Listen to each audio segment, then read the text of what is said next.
So before the Christmas break, we were looking at the three moments. So just some 50 minutes recap. We're looking at a three-moment equation method. Uh, why is this PC going off like that? Just a second.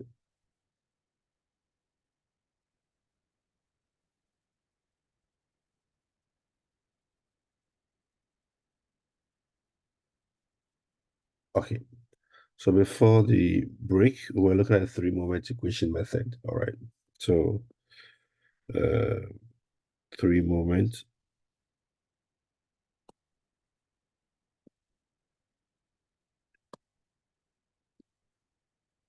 equation method. And so for example, if you have a structure, let's say with a series of um, supports and some loading on it, okay, you have to look at, let me call this support A, B, and C. All right, so the focus will be on these three supports. If they have,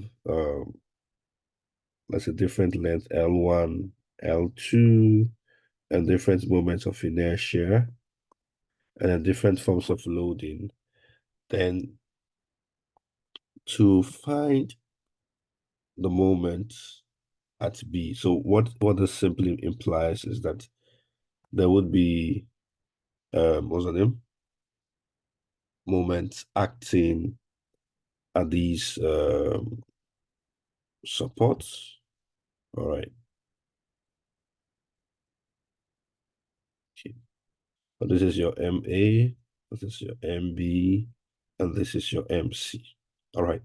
So to find these internal moments, which typically will end up become Haugen moment, we develop an equation whereby we say that, okay, MA Li over I1 is equal to 2M, sorry, not equal to plus 2MB into brackets L1 over I1 plus L2 over I2, then plus MC into brackets L2 over I2. And this is equal to minus 6, bracket open, A1 X1 over L1 I1 plus A2 X2 over L1, sorry, L2 I2. All right. So basically the unknowns would be our MA, MB, and MC. All right. And depending on the number of unknowns that we have, that would determine how many equations we need to solve this problem. All right. Um, so that's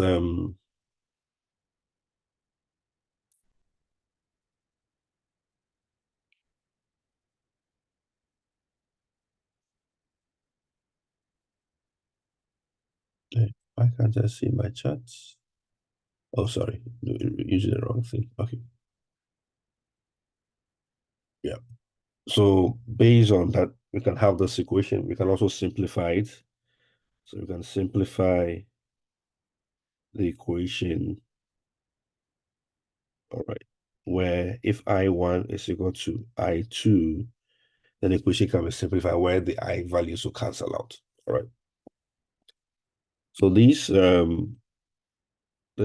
parameters A1, A2, X2, A1, X1, A2, X2 are derived from the external loads. All right. So to get your A1, X1, A2, X2, we get these parameters from um, the bending moment diagram, okay, of the exterior loads or external loads, okay. And then here, spans are treated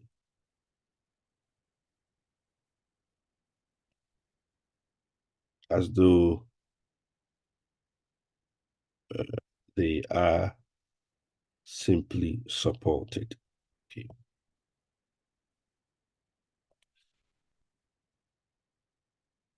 So the A1, sorry. So here the A1, X1, what am I doing? Okay. The A1, A2 are the area of the bending moment diagrams. Okay. Then the X1, X2 are the centroid or center of gravity. Uh, all right, of the bending moment diagrams. And usually they are measured uh, towards the ends. Okay. So in this case, away from the center. Okay, so maybe away from um, the center supports. Okay.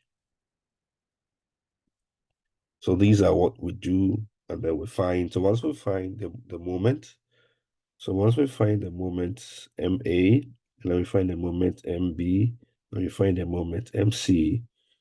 So once we find these internal moments, we use the moment to find support reactions and then draw shear force diagram and bending moment diagram of the structure, or in this case, of the continuous beam. Okay. So these are the steps that we usually follow. All right. So I think we've gone through a lot of examples. You have that in your uh,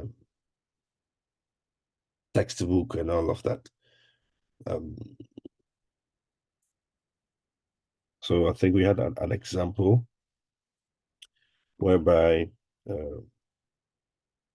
I think maybe you guys might have gone through something similar. That was yesterday during the tutorial session.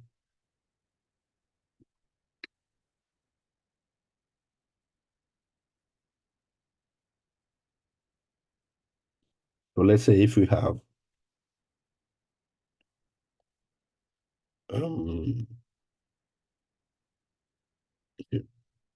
so I wouldn't really solve the whole thing just to give you the steps, because the same thing is in your lecture notes from under the three moment equation method on the V campus. All right.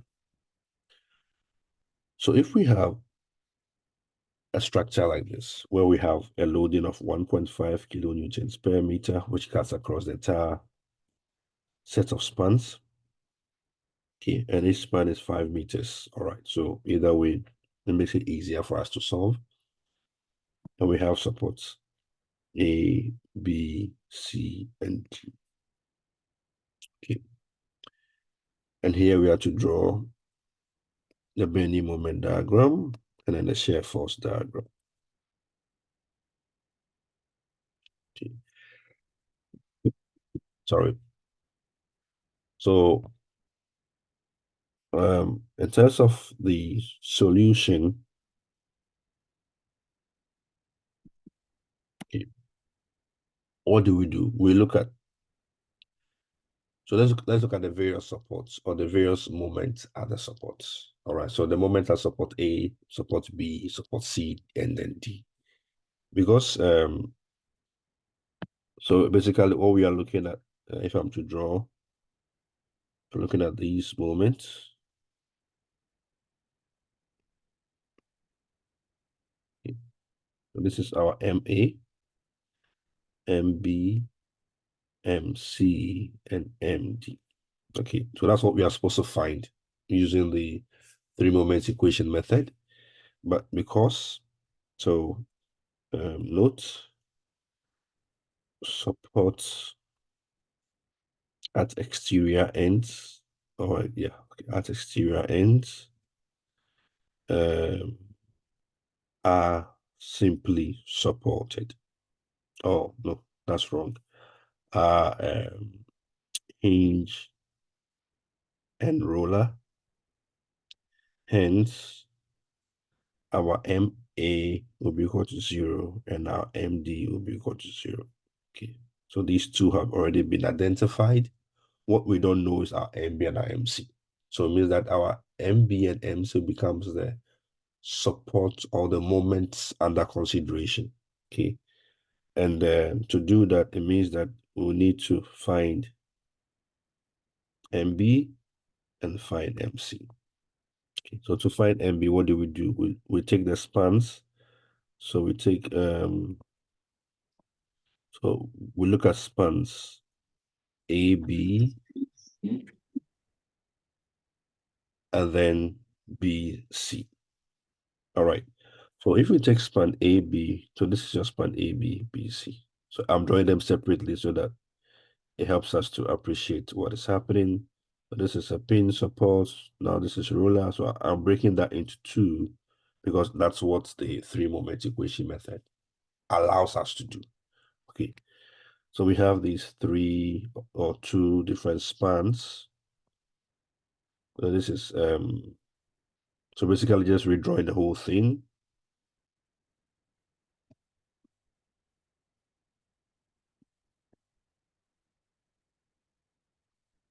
Okay. So here's sorry, this is A, this is B, and this is C. So we'll look at the different spans. Now if we take span A, so let me call this one span 1. Let me call this one span 2. Okay, if you take span 1, you solve it as though it's simply supported. All right, so you find your bending moment diagram from here. Here we don't, the goal is that you don't need to spend too much time finding reactions and all of that because these are fairly straightforward.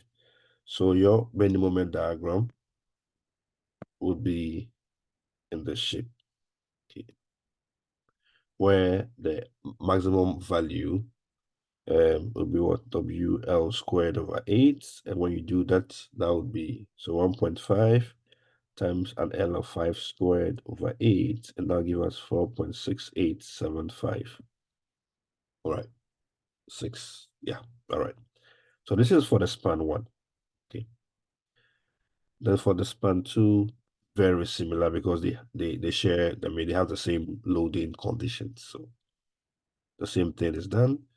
And then this is span 2. The highest value would also be 4.6875. Now to find so now we can find A1. So A1, as I mentioned earlier, is the area of the bending moment diagram. All right, so area. So this is the area of a parabolic shape. And the area is what? 2 over 3 BH. Okay, so that's 2 over 3. Our B will be the length of the span, which is 5 meters. Our H will be the height of the bending moment, which will be 4.6875. So if you do this computation, you end up with the, I think, 125 over 8. All right, so that's for A1, which A2 also be the same. All right, because they share the same, whatever, the same diagram and then all of that. Then to find X1, X1 is the distance from the centroid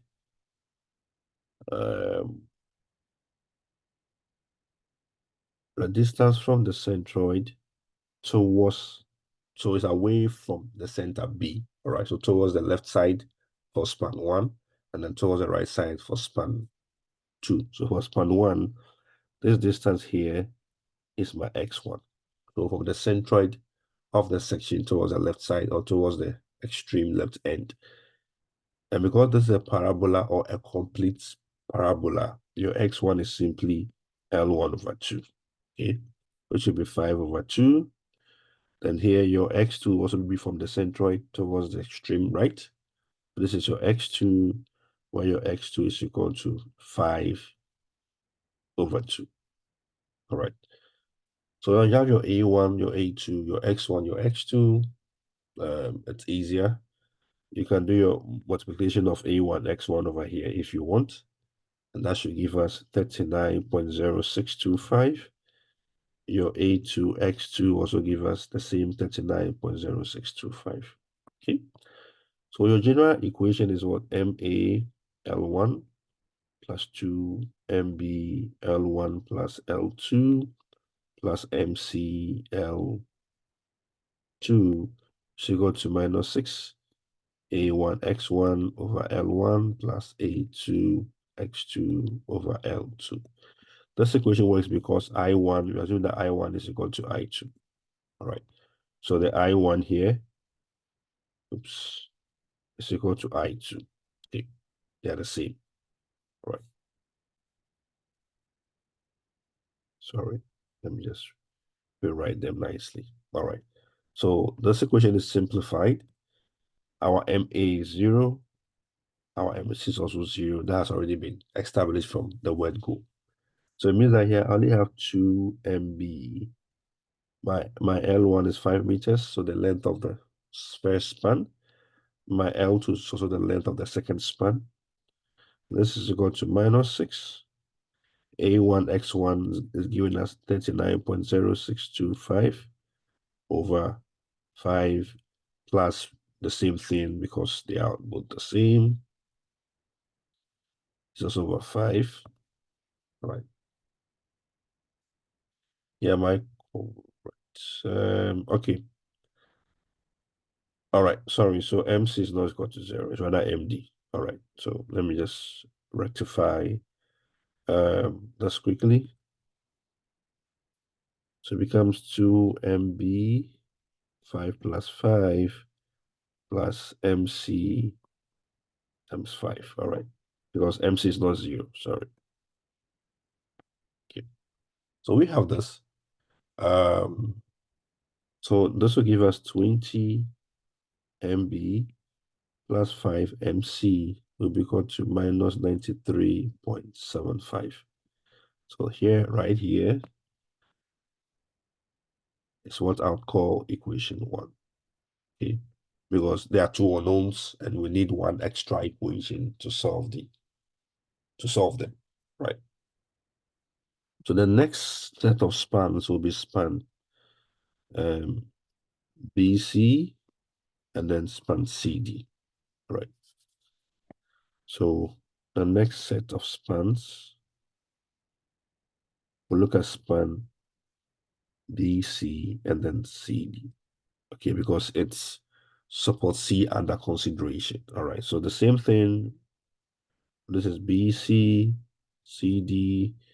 We have our supports as normally they would be. It doesn't really matter. At the end of the day, they are simply supported. All right. We have our UDL on it. Our length of 5 meters for both of them. Okay, so this is 1.5 kilonewtons per meter, 1.5 kilonewtons per meter. Okay. So we have all of that. Because the loading is the same and the spans are also the same, our Benjamin diagram for these two spans would also be pretty much the same as what we had earlier. If the spans are different, the bending moment diagrams would also be different, or their values should be different.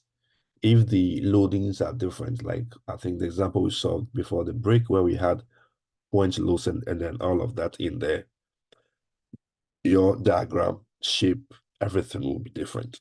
Okay.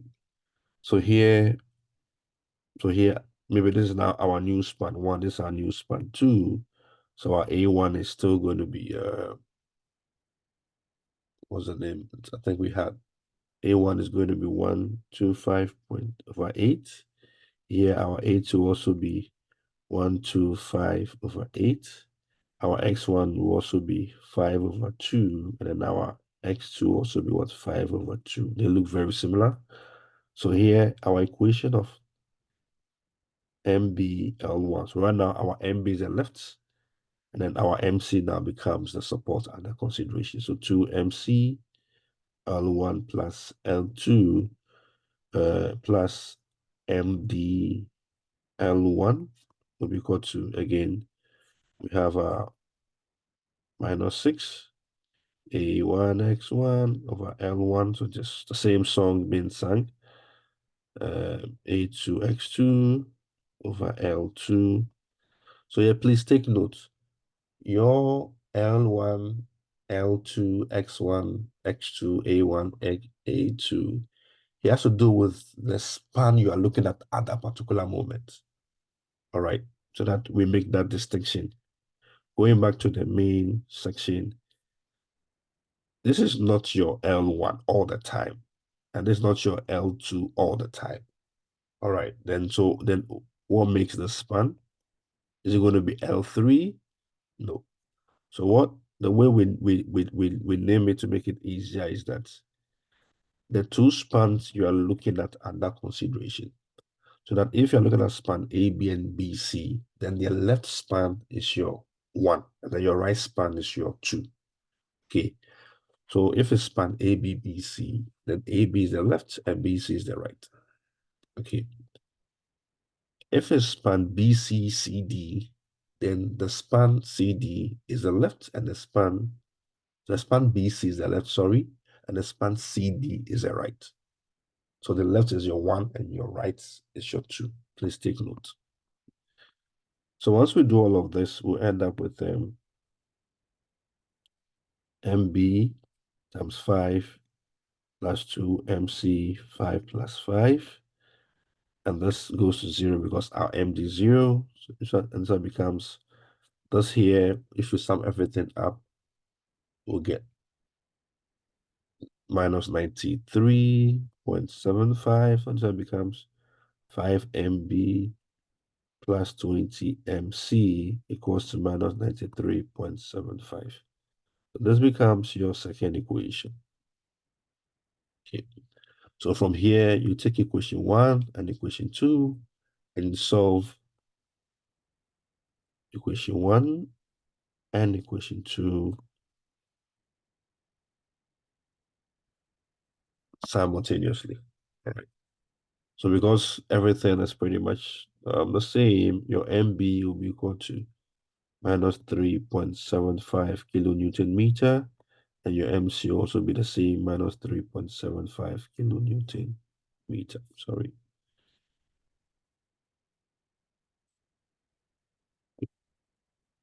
Once you get MBMC, you find support reactions. Okay. And the simplest approach in finding support reactions is to still assume that your beams are simply supported. All right. But in this case, with your moment added. Okay. So these are the 3 spans that we had earlier. Or how many spans were they? Yeah, there were 3 spans in total. Yeah. So these are the 3 spans that we had earlier. So this is my span. So I can just redraw this. Yeah. This is A, this is B, this is C, this is D. So at A, the moment at A is 0, so we don't put it there. And at B, please, these are the directions we chose the moments to be in when we're deriving the equations. All right. So these are like set in stone, right? We have this moment. So here, this is minus 3.75 for MB. This is minus 3.75 for MC. MD 0. So here MD is 0. This is our MC. This is our MB, and also MA is also 0. We also have our UDL acting on it. These are our UDLs. This is 1.5 kilonewtons per meter, 1.5 kilonewtons per meter. 1.5 kilonewtons per meter. Okay. So at this point, you are pretty much looking at simply supported beams and nothing strange. So that if I'm to solve this end, if I'm to solve this guy here, I need to find support reactions. So I need to find my VA, and then here find my VB1, because there are two VBs, one for the span on the left and one for the span on the right. So to find VA VB1, you do some summation of forces, right? You use the equilibrium equations.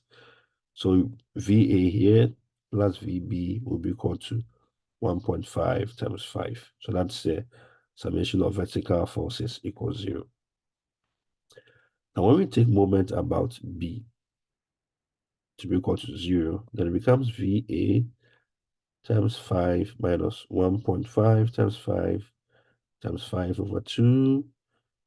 And then, what's the name?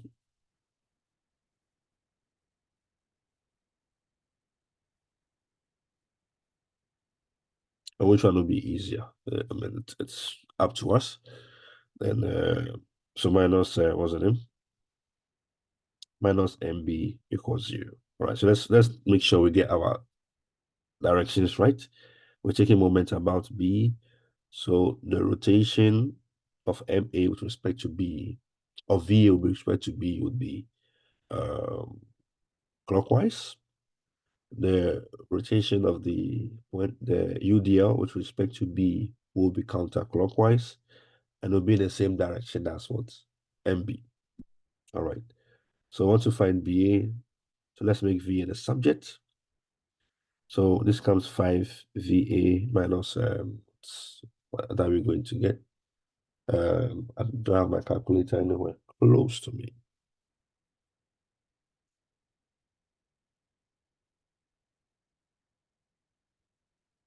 Um,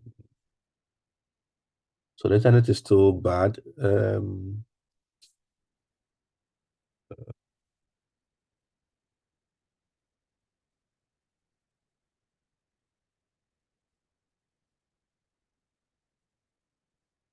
Okay. So if it's better, then we can continue. Unfortunately, I don't know what the MTN code is. I've never used MTN before. All right. So let's move on ahead. I mean, everything is recorded anyways. The challenge with my students, I mean, this current crop of students, is that they don't want to watch the lecture videos. And I don't know what to do with regards to that. All right. Previous years, I watched it. They even had it. Uh, they didn't even have it great, but they were able to make it work. You guys have it better, but I think you are struggling with, I don't know why. Maybe hopefully you change as soon as possible.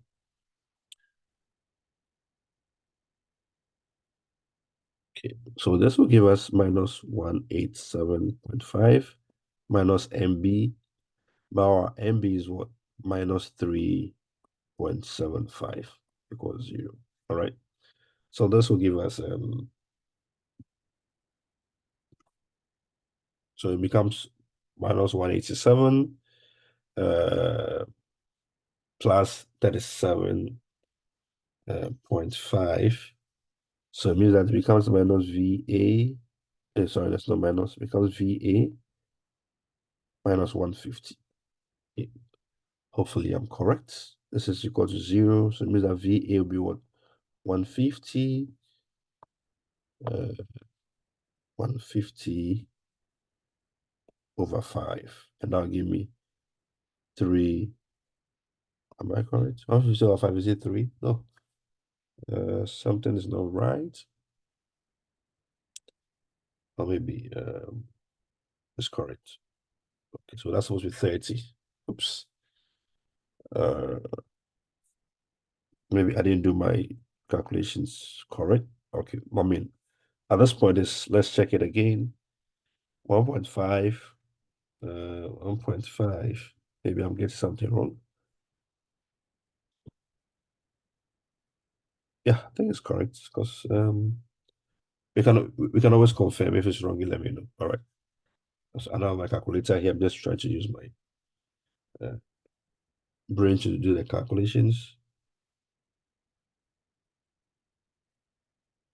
It was 18, yeah. Thank you. 18.75. Oh, okay. All right, all right, all right. Thank you. Okay, so maybe that's why I was getting. So this is actually 15, not 150. Okay, so this is 15. Okay, and this is 15 um, over 5. So this would be 3. Okay, great. This makes sense because the loads are too small for it to have 30. All right. So when you do for the left side, whatever we have for the left side, so all that we've just done right now is for just this guy here. So let me just define. So it's for beam AB. Now let's do beam BC, all right, because CD is the same as B, all right. So here again, your VA, sorry. So here we have VB2, okay, and then VC1. Right. So VB2 plus VC1 equals 0. Oops. It's got to 1.5 times 5, sorry. So here, summation of moment at, let's say, C equals 0.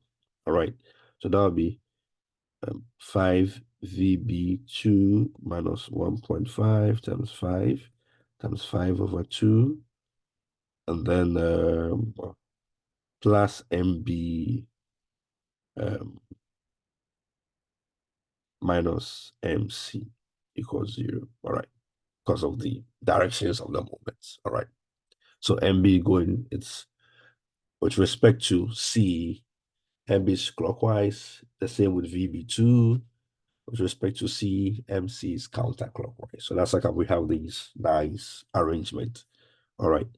So here we still have VB2, 5 VB2 minus 18.75 plus the MB is already negative, so plus minus 3.75 and minus into bracket minus 3.75 equals 0. So I think these two cancel out yeah, those should cancel out, which means that my VB2 will be equal to 18.75 divided by 5.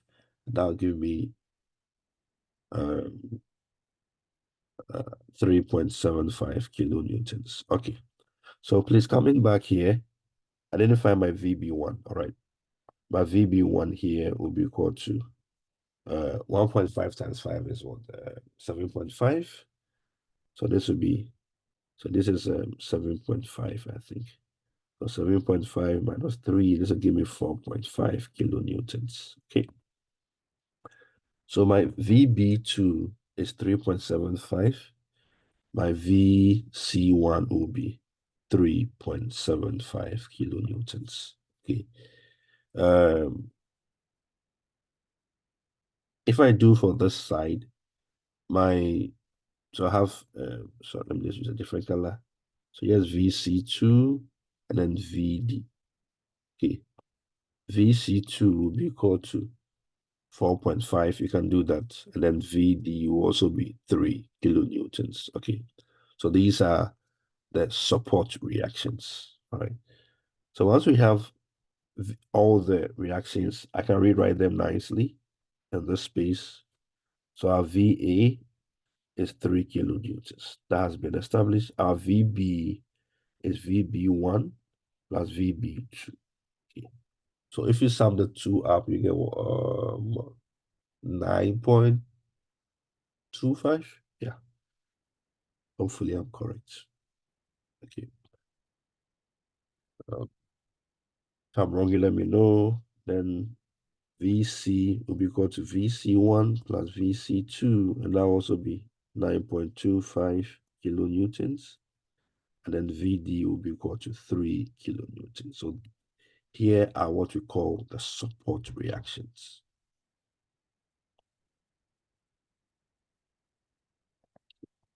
So once we have the support reactions, our next set of our next set of steps is to find is to draw the share force and minimum and that. Okay. And this is where it becomes fairly straightforward. So what do we do?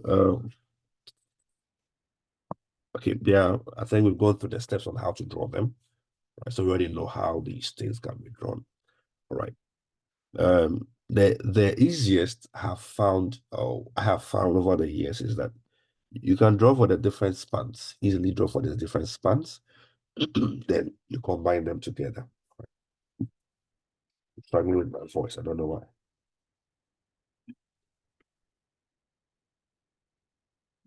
So if you take the first span, so with this first span, you have your support reactions. So this is your VA, this is your VB1, and this is your um you have your UDL on it. Oops. Okay. Then at this end is your moment. But obviously, when you're dealing with shear forces, moments do not come into play. All right, it's only the um, vertical loads. Okay. So this becomes your diagram. Okay. It has this goes up like that to the value of VA, which is 3.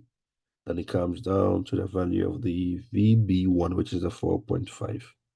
So this here is your shear force diagram for the left side. We'll do the same for the other two spans. All right. This is your VB2,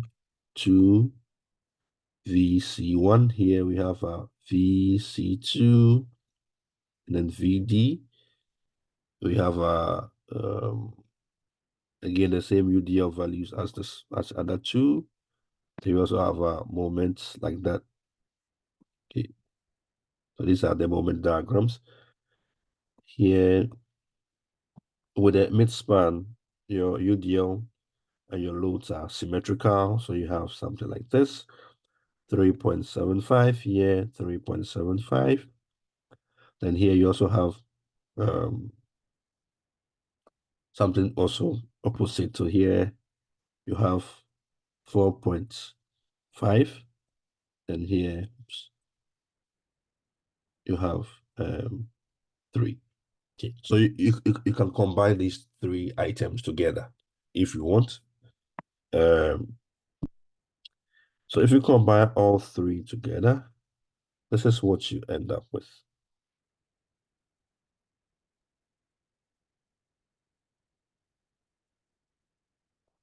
So you have your 3 here, your 4.5, your 3.75, 3.75, 4.5, and then 3. So this becomes your shear force diagram. Okay. So it's just joining them together. I haven't done anything crazy over here. Okay. Because of the whole internet issues, if you have any questions, you can just text it to me, and I think I can. I'll be checking my WhatsApp as well as we go along. Okay. Uh, okay, so the moment can cancel out. I think okay, you got it, so it's fine. All right. So I'll be checking my WhatsApp because of anything. Just let me WhatsApp it to me, and then we'll be fine. Okay. So this is for the share force diagram. Oops. Now let's look at the bending moment diagram, and then we can be done, and then move on to something interesting. Okay. So for the bending moment diagram, here's minus 3.75. Here's minus 3.75.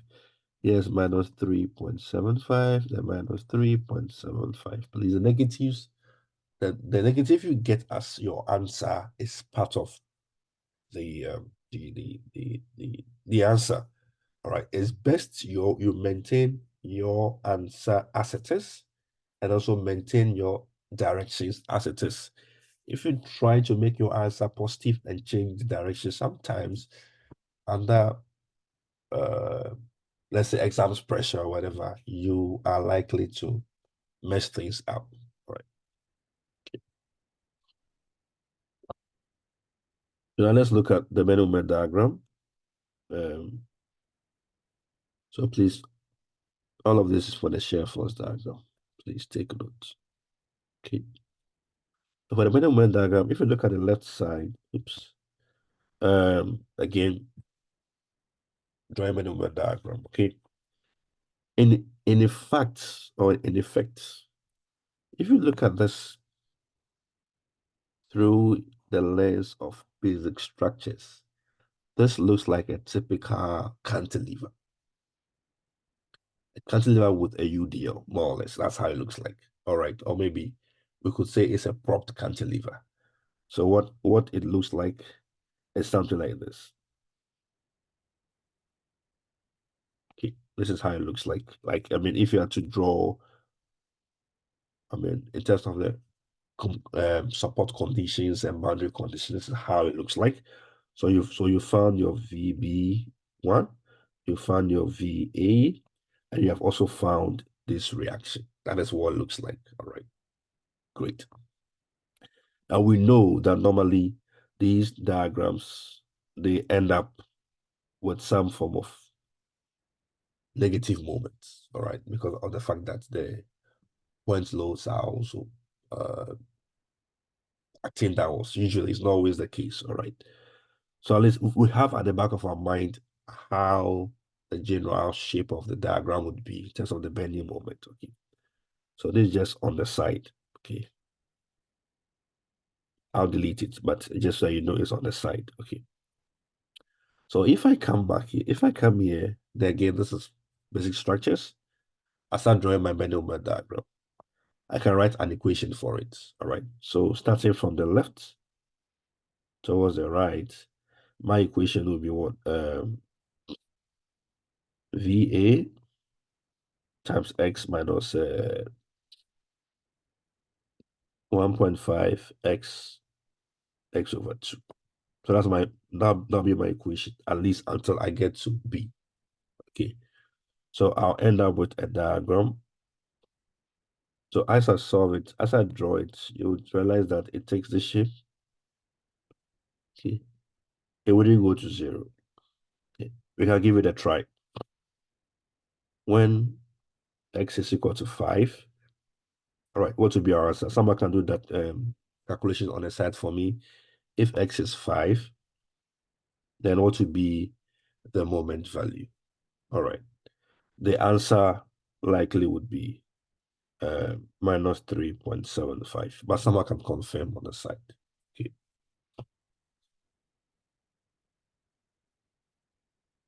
All right. So this is up to B, but because we have a point moment, and we know that when we have a point moment, when dealing with bending moment diagrams, if you have a point moment, it means that at that particular point where we have the point moment, we need to find the bending moment diagram before and after the point moment. All right. So this equation here is an equation for this is for before the point moment. Okay. So before the point moment. After the point moment, so after the point moment, the equation now becomes VA times X minus 1.5 X over 2. Let me make sure I have my diagram right. So it becomes minus MB. Okay. But this should give us 0 in the end. So that's how come your curve will take this shape. Oops, not black. That's how come your curve will take the shape and then from here jump straight to 0. Okay. So this is the bending moment diagram for a section like this. Okay. Again, there are many ways to draw the bending moment diagram. This is just one of them. Okay. We have discussed the different approaches. The one that works for you is fine. All right. I'm not too critical about which method you use. As long as the bending moment at the end looks good, we are good to go. So the same idea would also be applied over here. Okay. So here, our bending moment diagram would look like this. Okay. It will look like this. Oops.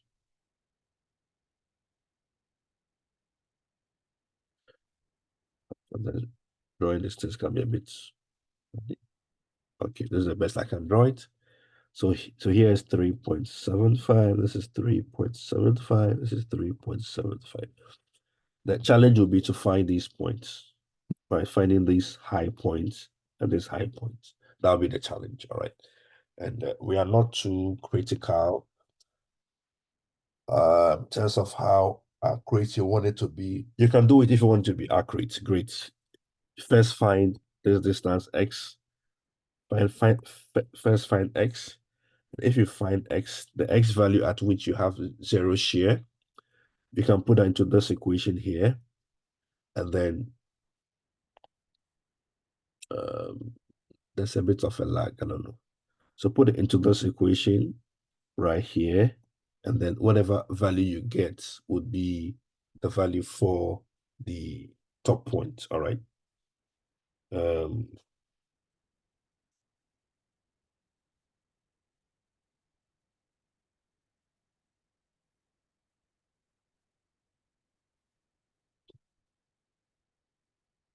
all right. And there are a number of ways to get this one down. We'll look at them quickly, all right?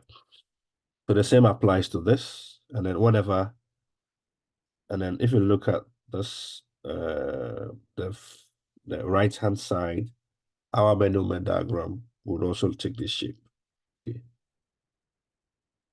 All right. So with this being 3.75, okay, and this is 0.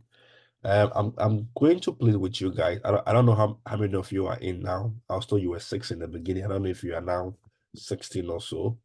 Um, the challenge with Bendel diagram, which is not really a challenge, is that you need to sit down, practice it. All right.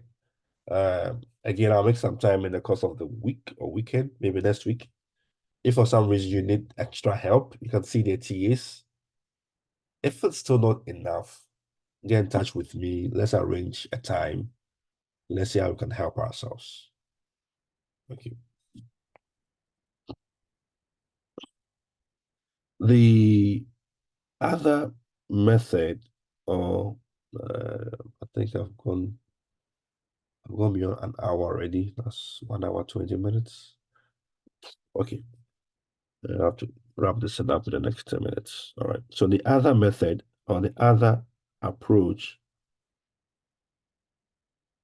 I'll use the left-hand side to explain. So using span AB, okay, to explain the different approaches.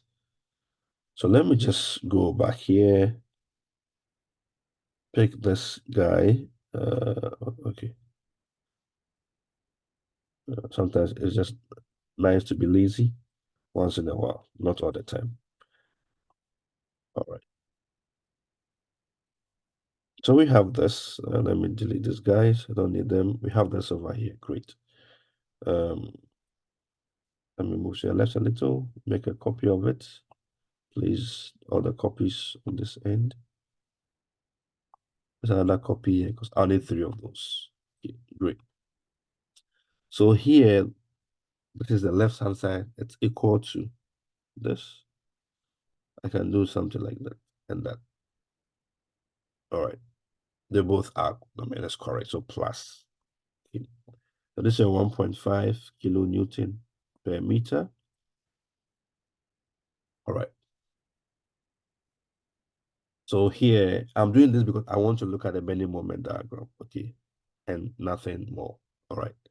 So here, this is VA asterisk, and let me call this one also VA. Let me call this one VA bar and VB1 bar. I mean, they are different because I've changed something, right? what it simply means here that VA is equal to VA star plus VA bar, and then VB1 is equal to VB1 star plus VB1 bar, right? That's what it means.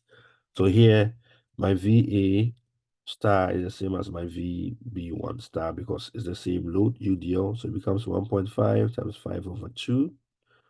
And that will give us what? 7.5 over 2. So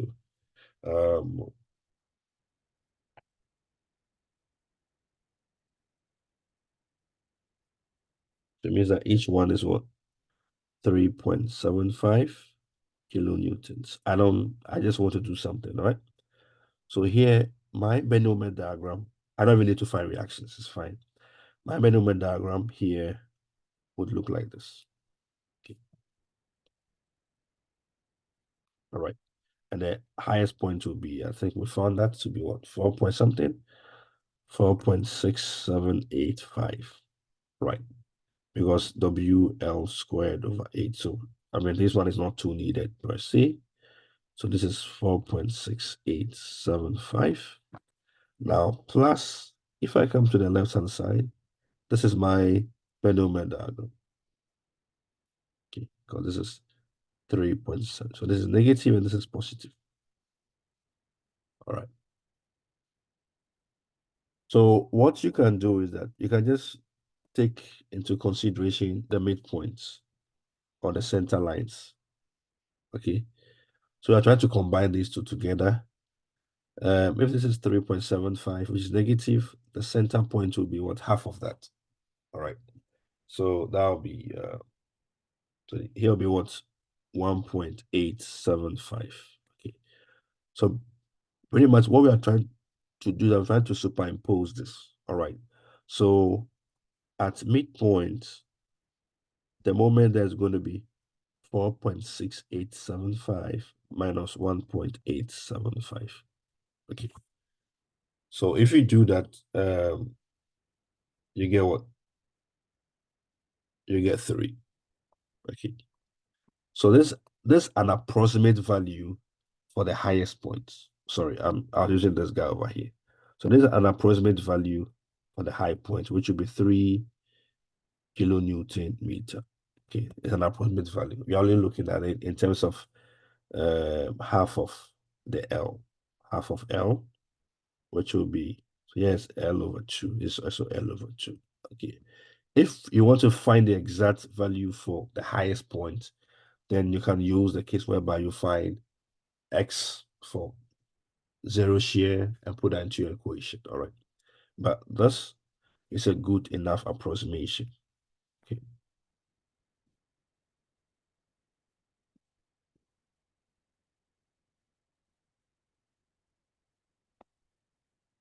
All right. So there's something to take note of. Again, there are so many ways to get these things done. Choose your method. Let it work for you. If you need further explanations, come by and let's have a look at it. Okay. Great. Now, I mentioned a few special cases. All right. I think I mentioned that they're already in class, but I'm just going over it once more.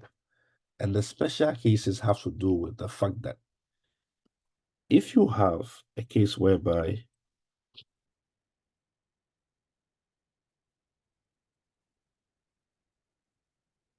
all right, or maybe something like this.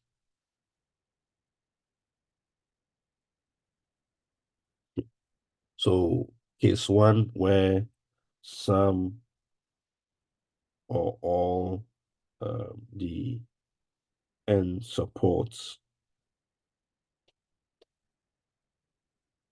are fixed. All right. So if you have such a case, so this is special case one, what do you do? All right. And I mentioned in class that you create an imaginary span, okay, for where we have the supports or where we have the fixed supports. All right. So you create that imaginary span. That's the general idea. And the whole point is that the moment at where the fixed support are cannot be zero. So in the case of, let's say, maybe this is, let me call this one A, let me call this one B. So in the case of A, this is what you have. So this is A and B are not good. So in case of, let's say, example one and example two, it means that if we go back to example, so this is your A, B, and C, A, B, C, and D. So in case of example one, when you have your A, B, and C, you create another span on the left where the fixed support is. And you can name it anyhow you want. But usually we call it O. Okay. So what this means is that when you are dealing with when you are dealing with the um, the spans, now you treat the spans. So now your span OA, which is an imaginary span, now adds up to your spans. Okay. So it means that you start with span OA and span AB. Right. You do everything. You find your A1, your A2, X1, X2, that kind of stuff. Then you also come and do span AB and then BC. All right. And the whole point is that the moment at A, this moment here, the moment at A here, all right. The moment at C, in this case, is 0. The moment at B is not 0. The moment at A is also not 0. Of course, the moment at O will be 0 because it's an imaginary moment. Okay. Then you go through the same process. Now, so this is for example 1. For example 2, what do we do? The same approach. But in this case, because there are two fixed supports at the extreme ends, what this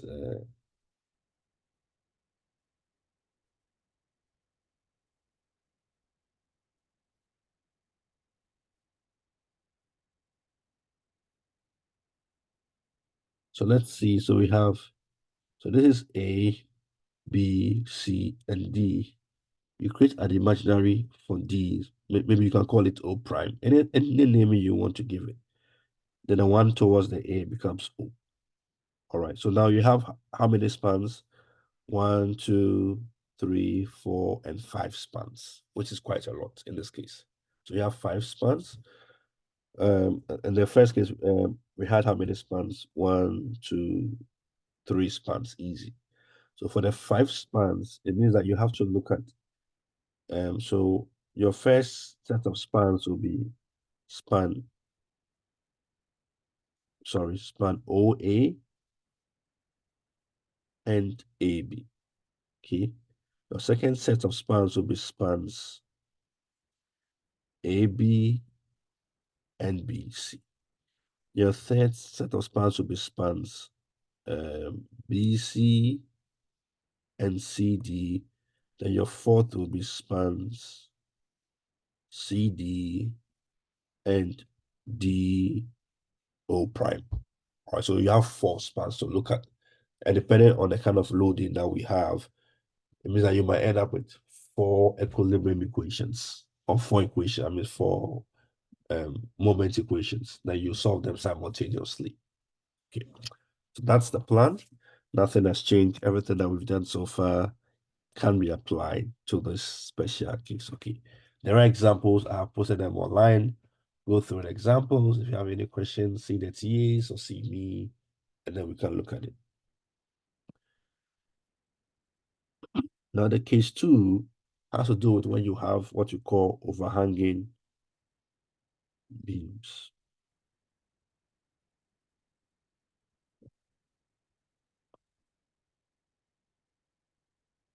So if there are overhangs, what do we do? All right. So for example, nothing really changes. It's the same idea. You have a beam.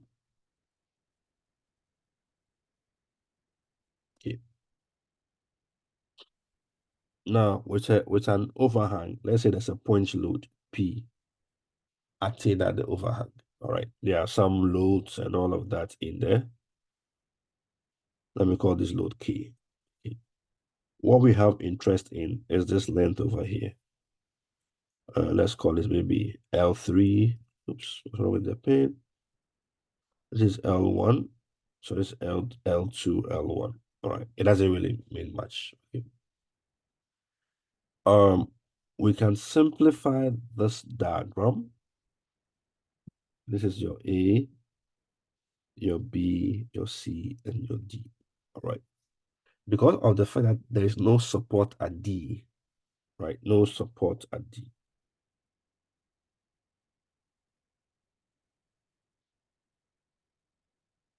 So no support at D, which means that the sorry, the spans which are of interest to us will be spans AB and BC. So there's no span CD in this case, but there is a point load at D. So what do we do?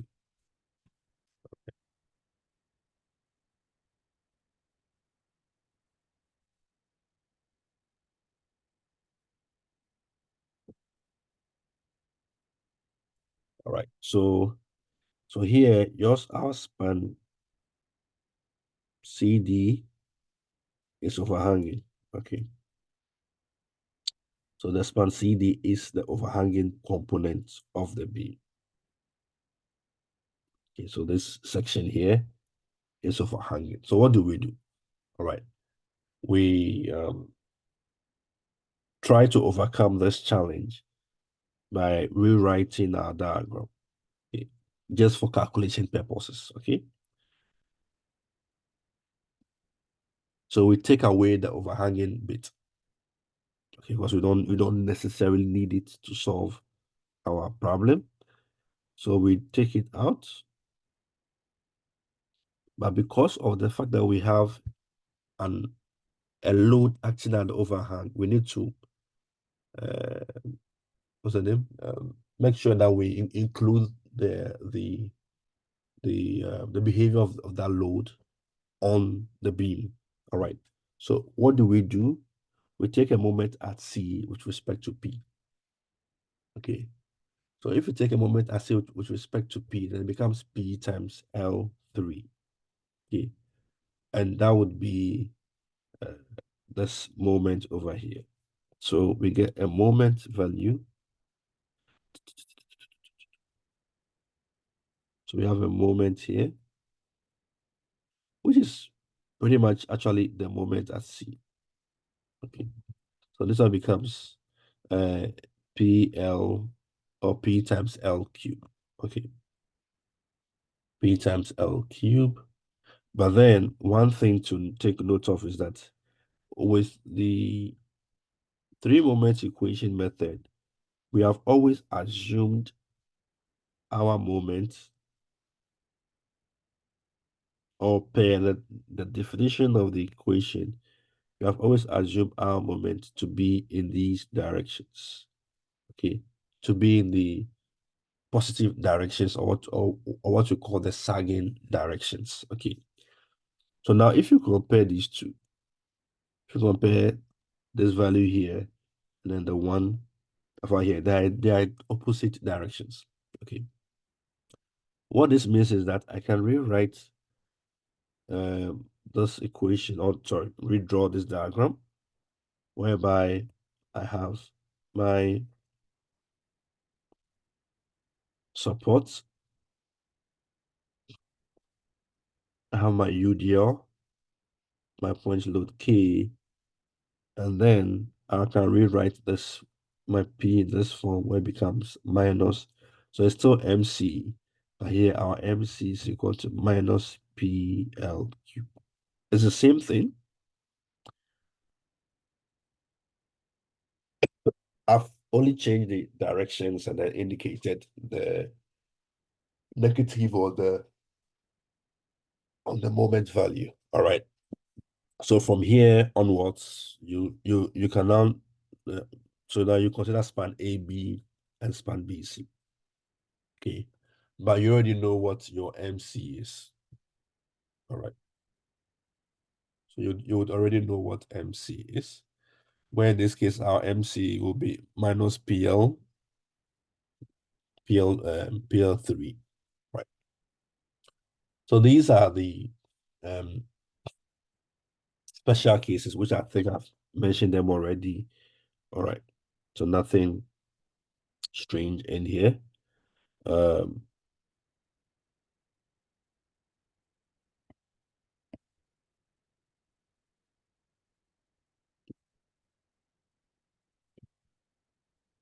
so with respect, our next topic be on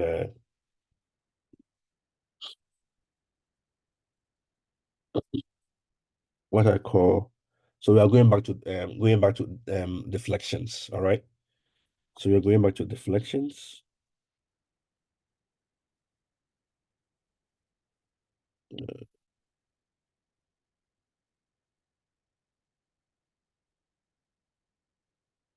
Yeah, so deflections, and this time around we're looking at deflections using what you call the energy methods.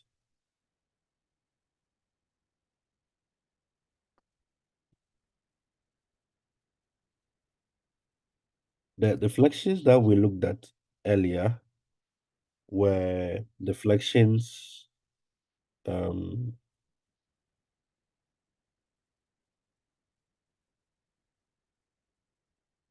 using the geometric methods. Okay. So earlier we looked at deflections using the geometric methods, and the two types were the moment area method and then the what's it name? The conjugate beam method.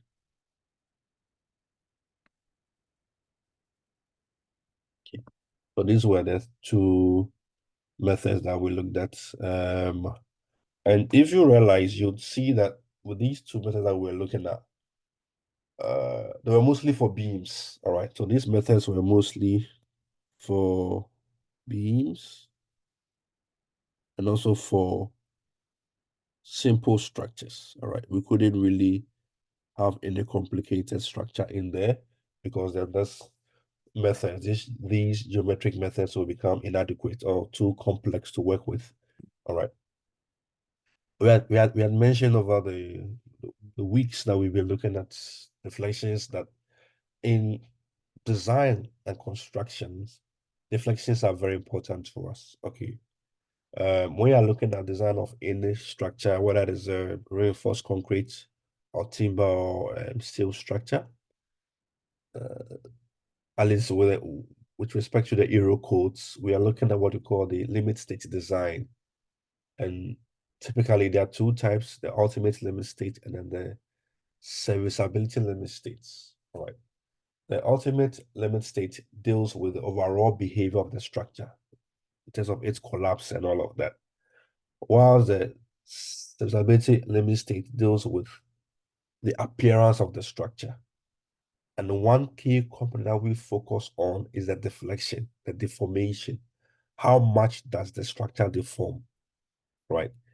If its deformation is too excessive, it creates the impression that the building is unsafe to occupy, right? And you wouldn't want to put up a nice structure where you have some of the beams or columns or slabs undergoing bending or buckling, and then you expect people to still go in and live inside. No, nobody's going to do that. All right. So anytime we have a structure, one of the things that we look at is how much deflections are going to occur. All right. You cannot have a perfect system where there's no deflection because the self-weight of the structure, the loads that come onto it will cause the building to deflect. All right. Or to deform some way or some shape. All right. So we want to know how much the deflections are. All right. And then we have an acceptable limit that deflections are allowed to be in without impacting the use of the building, right? And there's a reason we've been looking at these deflections, all right? So we started by looking at the geometric methods, the moment area. We went through the integration method and then all of that. They also went through the conjugate beam method, which is, I think, by far the easier of the two methods when it comes to the geometric methods. Okay, but they are limited. All right, they are limited in terms of how their usefulness. All right, they can similarly be used for beams, and even with the beams, they have to be pretty much simple structures. All right. So if you've been looking at what we've been doing so far, usually we look at cantilevers, simply supported beams, or maybe beams that have overhangs, or maybe an internal hinge. It's fairly straightforward. So now, what if we have frames? All right. So what if um,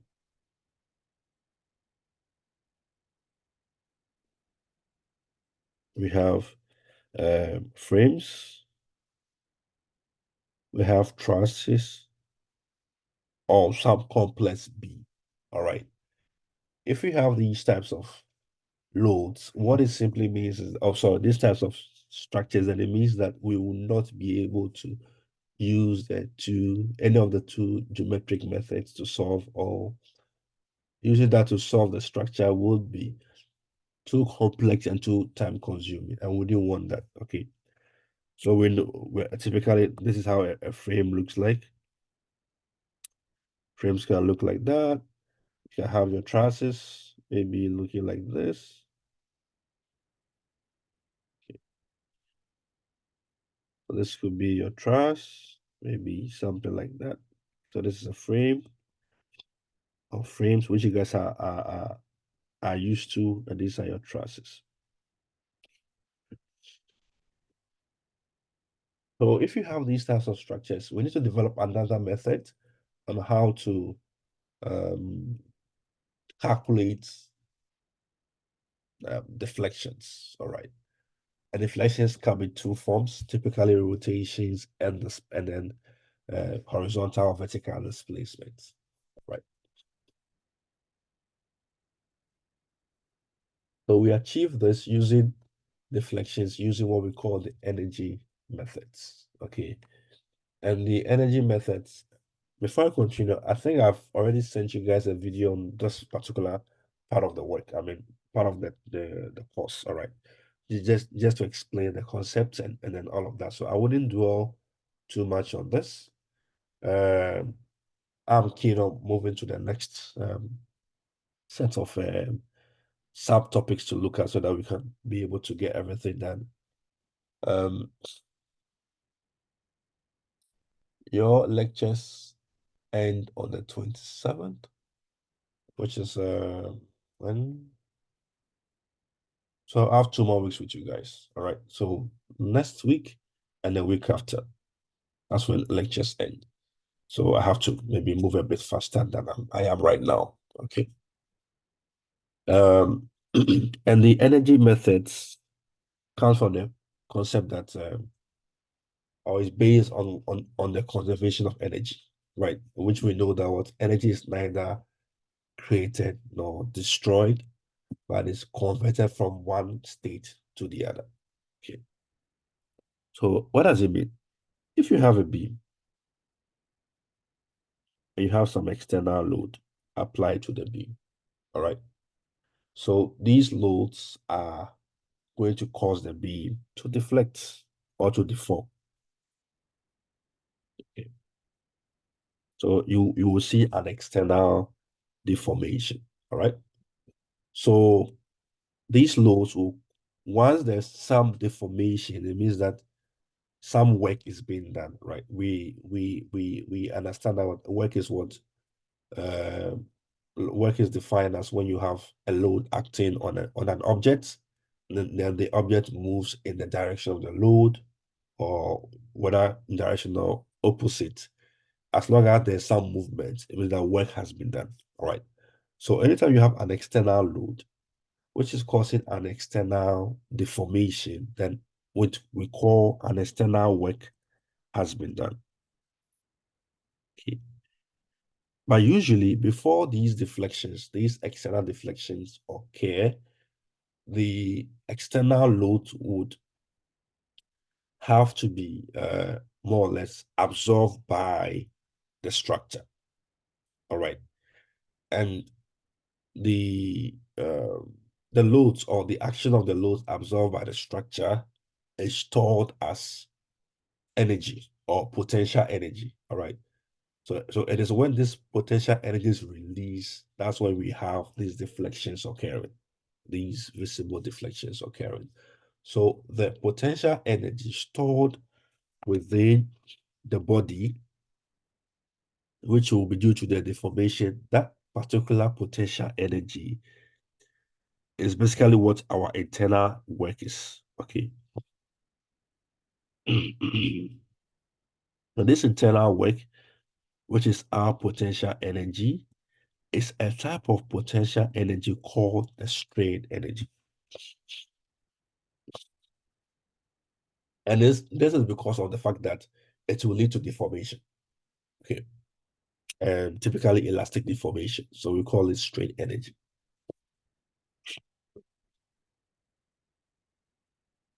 So in some quarters, we define strain energy as the internal work done in deforming the body by an action of an externally applied force. Okay. So with the conservation of energy, any external work done is equal to the internal work done. So if this is your external work, this is your internal work. All right. Which means that once we take away our load within the elastic region, our structure comes back to its initial position. All right. So anytime you have a structure, let's say you have a bar, okay, and you apply some load to the bar P. All right. The bar will cause some deformation, delta. So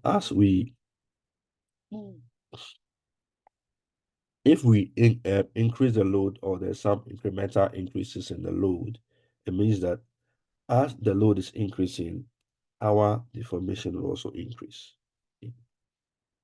To the point where we have the maximum load P. Okay. At that point, so this becomes your deflection delta. The area under that curve is what we define as the work done or the external work done. Okay. It is simply the force applied times the distance that has been moved. Okay. So in this case, this becomes what half P delta.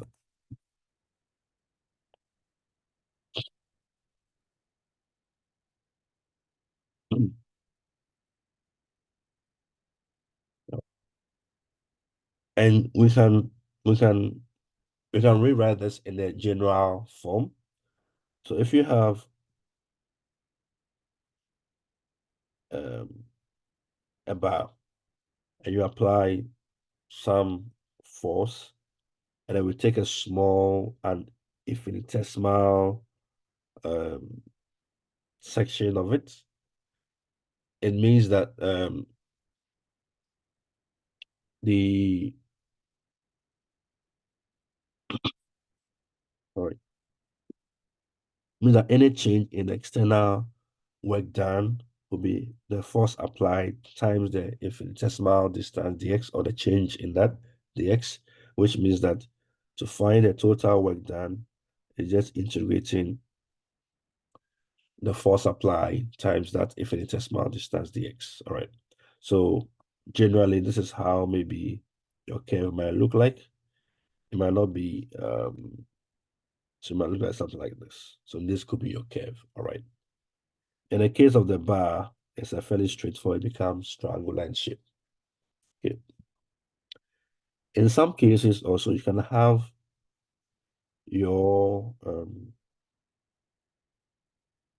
so this can be your P, this can be your delta. Okay. Whereby the work done is equal to P delta. And this case would occur if you already have an existing load. that has caused some deformation before applying the P. Okay. So this is for a bar, or should I say, axial loads or axial forces, right? So here we are applying axial forces. So again, what if you have another bar? And then this time around, instead of applying axial forces, we apply a moment, or we apply a moment. Okay. Say a couple. Okay. So when you apply this moment, it's going to cause the bar to rotate about its axis, whereby this angle is your theta. Okay. So if this is your moment applied M, the same way, when we increase M from 0 towards the expected M value, we'll still end up with this diagram. Okay. So this is your M, and this is your theta, whereby the external work done is half M theta. Okay. So we can also have the case whereby our M will also have this form. Okay. So again, our external work done can become M theta, depending on what we are looking at. All right. And this also applies if we have already applied an existing moment, and then we are adding on to the moment. Okay.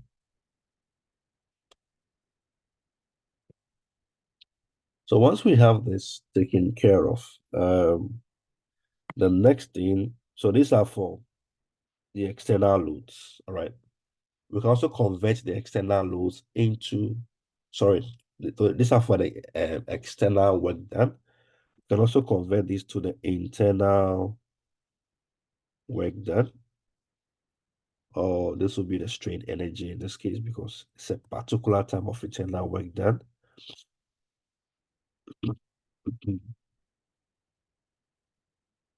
Right.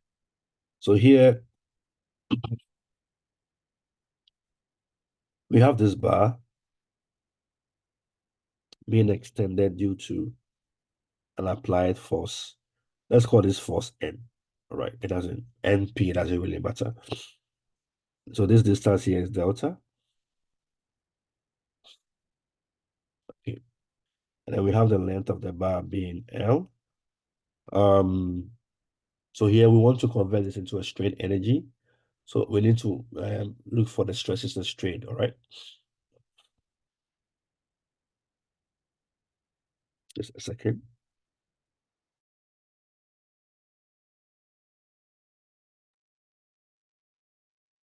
So here, our stress, axial stress sigma will be equal to the load applied divided by the cross-sectional area of the structure. Then the Young's modulus, E, is what? Stress over strain, and then the strain is equal to what? The change in length over the length. All right. So we have all of these. So let's see how we can rearrange and reanalyze all of that. So here, what it means that my N over A, again, these are, you can find these in the videos I sent you the last time. So if you do all of these, trying to rearrange all of that, you'll realize that N over A is equal to E epsilon for the strain, being the same as E delta over L. Okay. So it implies that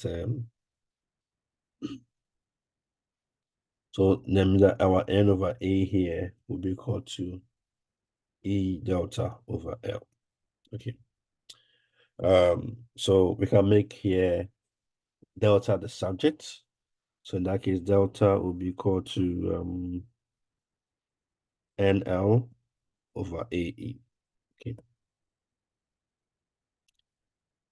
And then we do know that the external work done, all right, from what we had previously become what, half n over delta, because it's a prismatic bar undergoing this type of loading. Okay. So here's your n, and this your delta. So the area under the curve becomes your work done. All right. So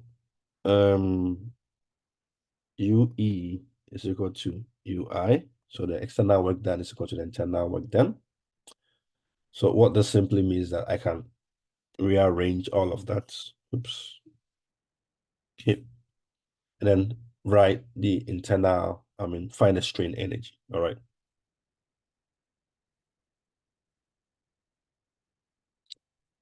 So here it simply means that this is equal to half n delta. Okay. But then delta is NL over AE. So then this becomes N squared L over 2A. Okay. So this equation here is a strain energy in the bar. Okay. Strain energy. So 1 hour. So strain energy in the bar. Okay. And this bar is an axial bar. All right. So, bar with axial loads. Okay. So just take note. Axial loads. Right. So it's N squared L 2AE, where N is the axial forces being applied at that particular point. The L is the length of the bar. The A is the cross-sectional area.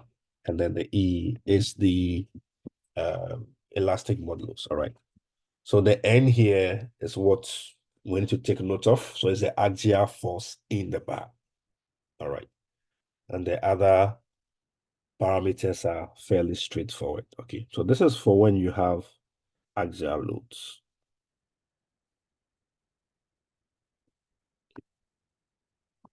Then what if you have a case whereby the loads on the bar can cause bending, right? Here, the load on the bar is causing only uh, axial deformation, all right? What if you have the load causing bending, which is typically what happens in beams, right? So that if you have a bar, all right, but this bar, the load application is slightly different, maybe at somewhere around mid-span, means that the bar would undergo this deformation. That's not the best I can draw this in. So the bar will undergo this deformation. All right. So let's just take a small portion of it. I'll just take this small portion, just exaggerates how it looks like. Um, so maybe something like this. This is the worst drawing I'm drawing today. Okay.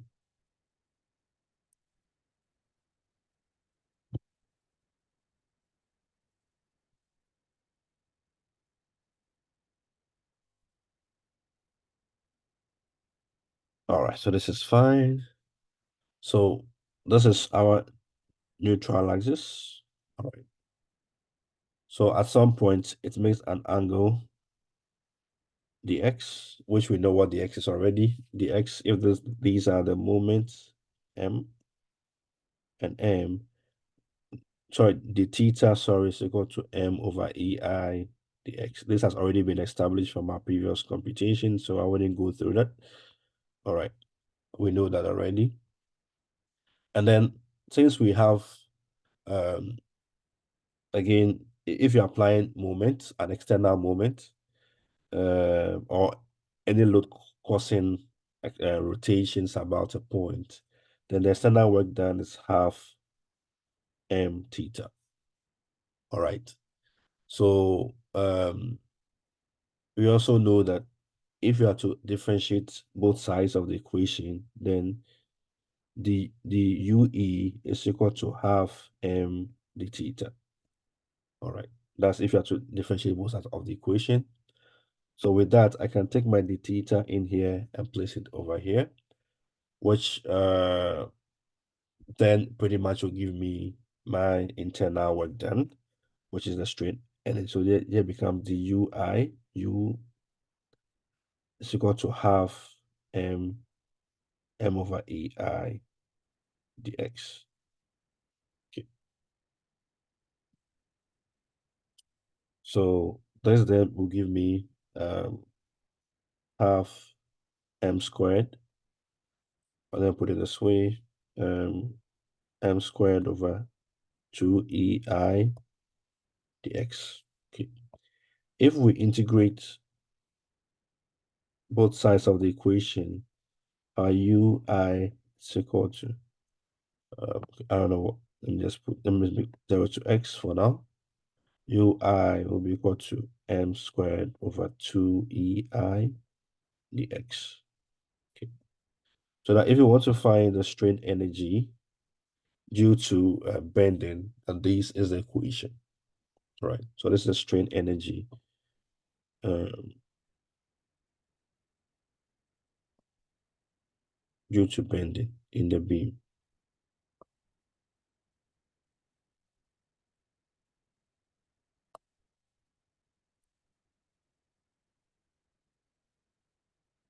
All right. And this is strain energy in the bar. So there are two types of strain energy depending on how the loads is being applied and also what what's the name? The kind of deformation we are expecting or what kind of deformation the loads are causing, right? So some loads will just cause only axial deformations, while some loads, and again, with respect to the boundary conditions, will also cause bending of the structure. All right. So let's take note of these two equations. We'll come back to them at a later date and then solve them. All right. So the typical application of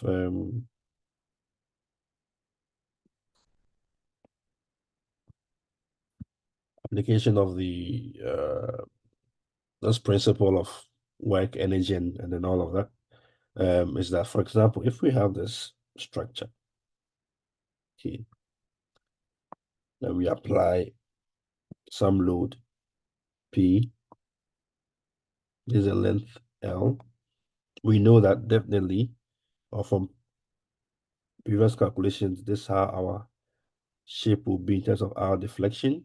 Okay, and I think we have proved that our deflection at B or at the far end, let me name the far end B, and then the SPL cube over 3EI. We have already established that from our moment area method, our double integration method, and also from our conjugate beam method. All right. So typically a load of this nature here,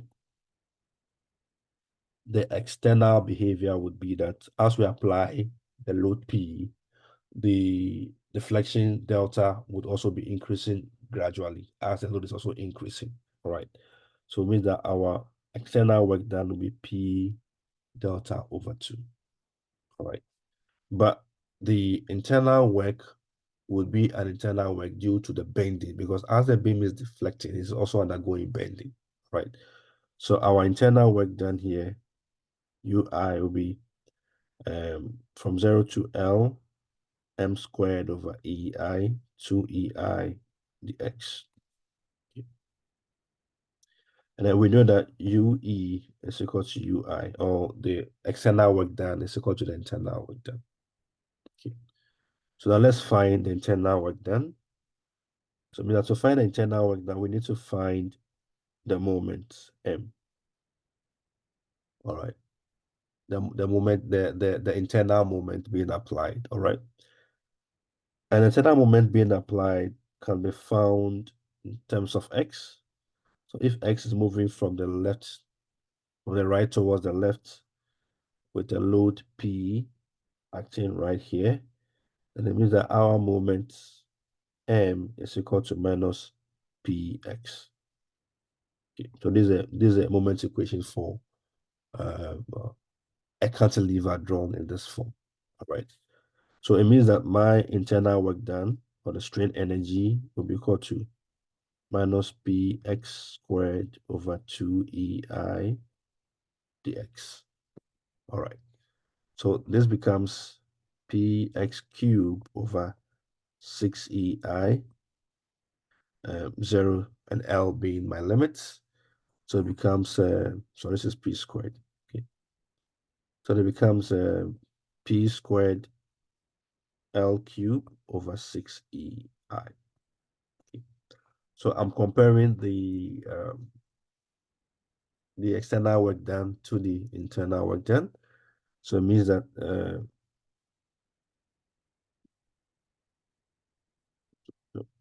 half P delta will be equal to P squared L cubed over 6EI. I want to find delta. All right, so that's the goal. So that delta will be equal to P squared L cubed over 6EI into bracket 2 over P. Okay. So that'll give me P L cubed over, this looks like 3 over what, 3EI. Okay. So that's the approach that we use to find our deflections using the principle of work and energy. All right. The challenge with this method is that, again, we can apply it. We can just find, so basically you find the external work done, and then you find the strain energy, then you compare that, and then you find your deflections. All right. So this method is fine. The challenge with the strict principle of work and energy, or comparing external work and internal work, is that the moment your beams become a bit more complex, deriving the equations also becoming more complex, and now finding your deflection becomes a bit challenging. All right. So this method as it is, in terms of the principle of what's the name, external, what's the name, work and energy, or in terms of external work and then internal work, this is limited. So it's only useful for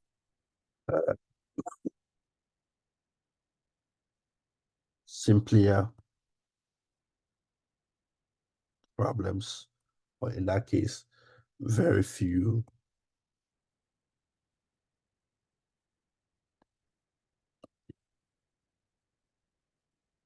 So because the principle of what's the name?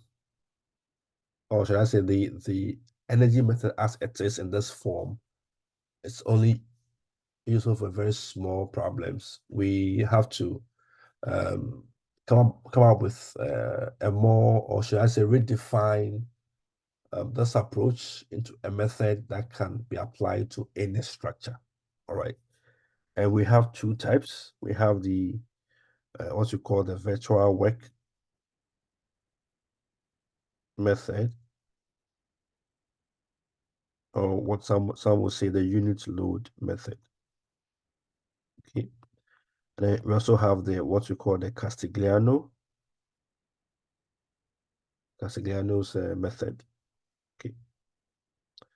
They they they all are based on the principle of conservation of energy. All right. Whereby the external work done is equal to the internal work done. They are all based on that. Okay. We'll do with this semester, and then we'll look at this one in structural analysis next semester. Okay. So let's quickly look at the principle of the virtual work, what goes into it in terms of its explanations, and then how that can be used to help us to appreciate the behavior of any structure. Right. Again, these can be found in the video I sent earlier, so I don't want to spend too much time on this one.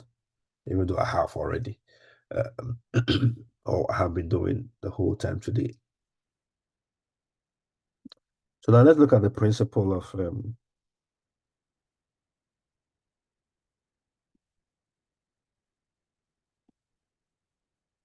virtual work. Okay. So again, this is called the unit load method in some books.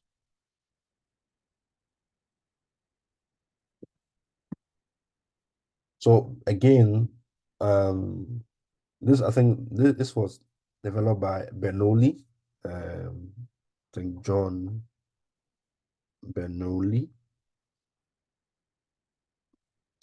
in 1717.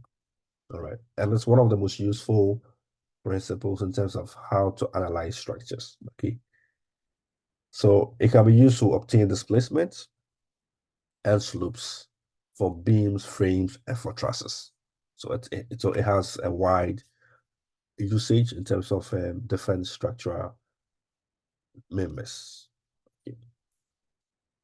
So again, we know that external work done should be equal to the internal work done. That it's important because that's how the principle of conservation of energy is based on. Okay. So if you have any shape, it's a funny looking shape.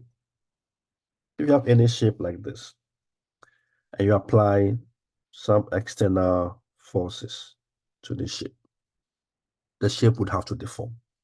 All right. So you end up with some form of deformable shape. All right. Uh, with its respected, so there'll be some deformations. All right, depend on so delta. Maybe this is P1, P2, P3 can have maybe delta one, delta two, maybe to make it look to make it make sense. Let me just take this one away. Okay, this is fine. So maybe here I can have delta 2. I can have here maybe delta 3. All right, so these are the formations inside or in the structure due to the loads being applied. So this is like a free, an arbitrary shape. All right, and we know that uh, once you have external loads, these external loads will cause an internal loads. All right. And these internal loads can be bending moment, they can be axial forces, or they can be shear forces. All right. So there will also be some corresponding internal loads. Let me call it U. Okay. And this internal loads will also have its own internal deformations, which are what result into the overall deformation of the structure. So there will be some corresponding internal deformations. So maybe let's say maybe this one is U1, U2, U3, D3, maybe some sorry, some D2 here and then D1 over here. All right. So that if you want to know the the total external work done, then it's going to be the summation of the external forces applied and then their corresponding deformations, external deformations. Okay. Then again, for the internal work done, it's going to be the summation of the internal forces or loads and then times their corresponding deformations, right? So this is your, so the work of the external loads, and this would be the work of the internal loads.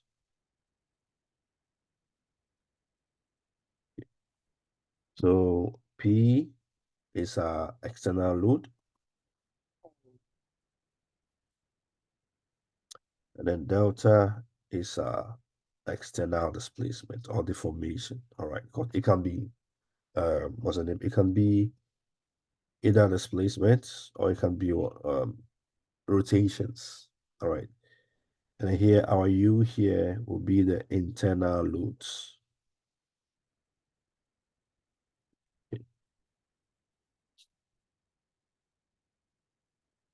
And then yeah, the delta here will be our internal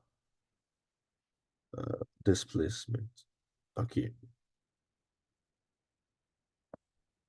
So that's the general idea. Now let's look at another scenario. So I'm just going through the motions here just to explain the concept to us. What's happening? Okay, go back. Why is it not maximizing? Okay, all right. So again, I have this pretty much the same shape again. This one, I'm putting some supports.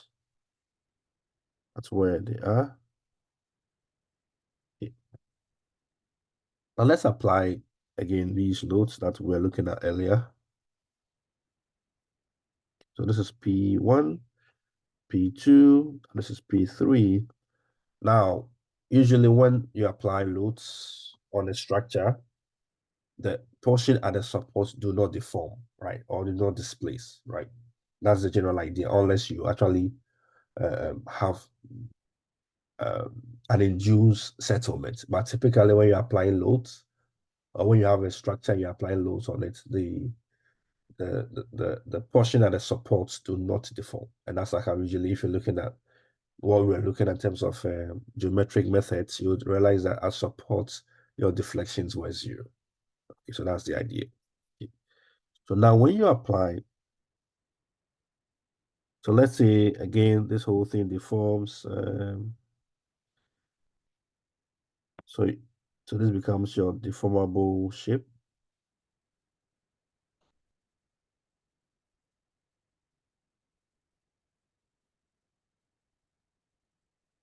Okay. So let's say something like this. This looks so funny. Okay. So you have this shape. Now let's focus on this point here. So there's some deflection over here. All right. At this point, it's not acting at where any of the loads are applied. Let me call this point A, where the deflection is being looked at. All right. Now, again, anytime you apply an external load, there are also internal behavior occurring at the same time. Okay.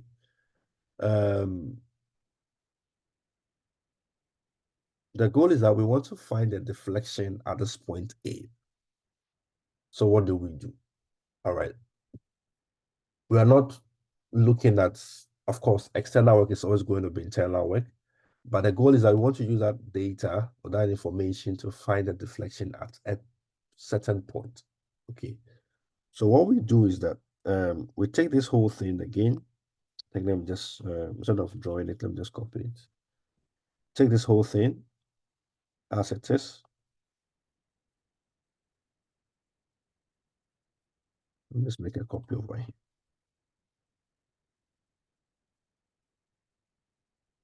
So that instead of applying these different uh, P loads to it, I can just take all of that away.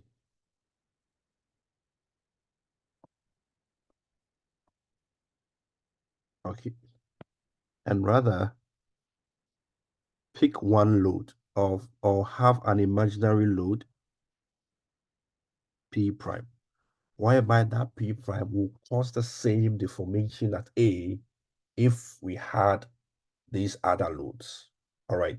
So instead of P1, P2, P3 causing deformation at A, now we are taking all these P1, P2, P3 away and just replacing that by some load, some external load, P prime, whereby P prime is acting at where the displacement is. All right. So we are calling P prime. P prime is just a virtual load. We have no idea what that load is. All right. So let me just put some things together. So delta, let me call delta the real displacement. All right. Okay. So is a displacement due to external load acting on the structure. All right. And then we are taking all these real loads which are on the structure, and then replacing that by a virtual load. Okay,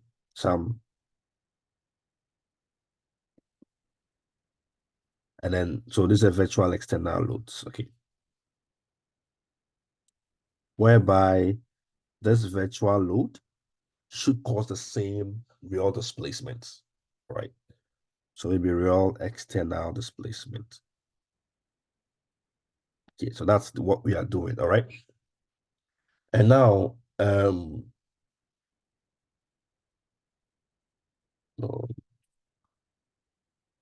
when your mouse doesn't want to respond to you. All right, so one other thing to look at, and then we can formulate equations quickly. Um,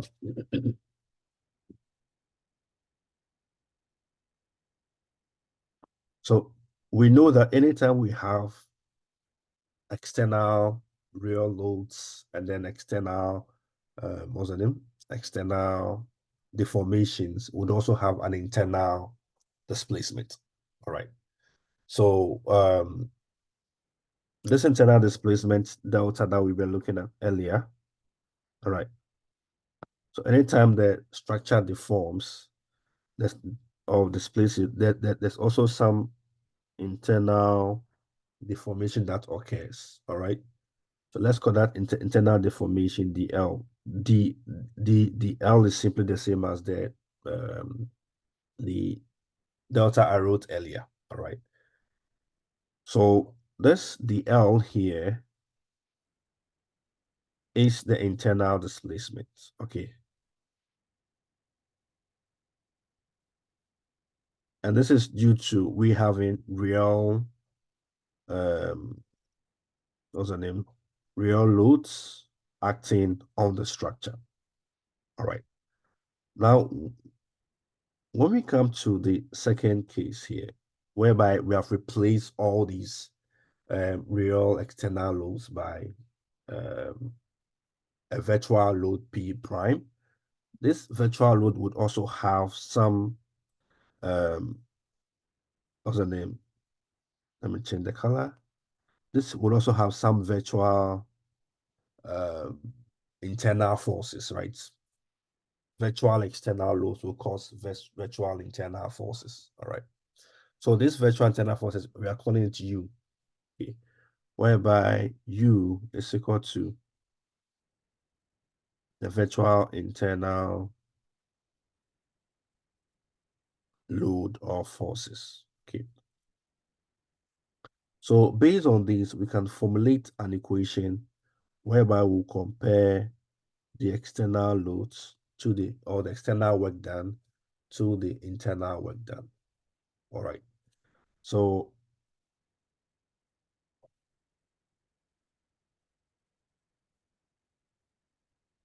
so our focus will be on this diagram right here in the space.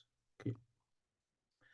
And then we see that the external work done by this imaginary load times um, the real external displacement will become P prime delta.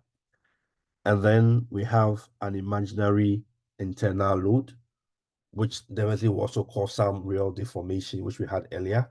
So it becomes UDL. All right.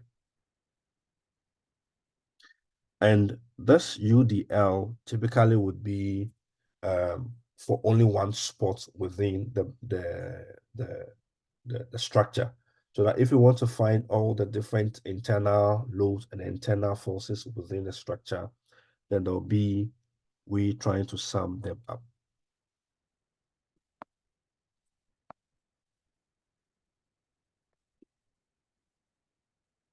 So this is what we have. Okay. The goal is that we want to find delta, the real displacement, which means that delta should then be equal to summing all the internal loads with their corresponding internal deformations by this imaginary force P prime that has been placed in there. Okay. But here we don't know what a P prime is. It's any value, it's any value that anybody can decide on. But to make things easier, why don't we then make P prime a unit load? Okay. So make P prime a unit load. So that regardless of whatever we do, anybody who is trying to find delta can decide that, okay, the imaginary or the virtual external force will be P prime of 1 kilonewton. All right, which then would reduce this equation here to be 1 times delta to be equal to summation of U dl. Okay. And that is delta is equal to summation of U dl. Okay. And this equation here is the unit load or the virtual work method.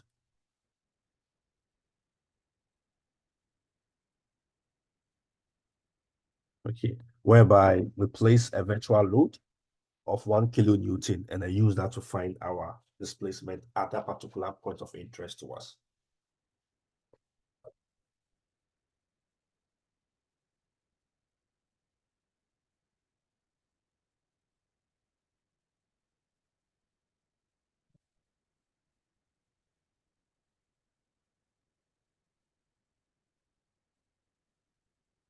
All right, so that is basically what the unit load method it's all about.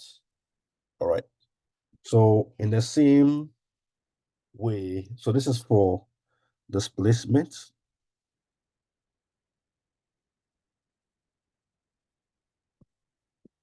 We can also write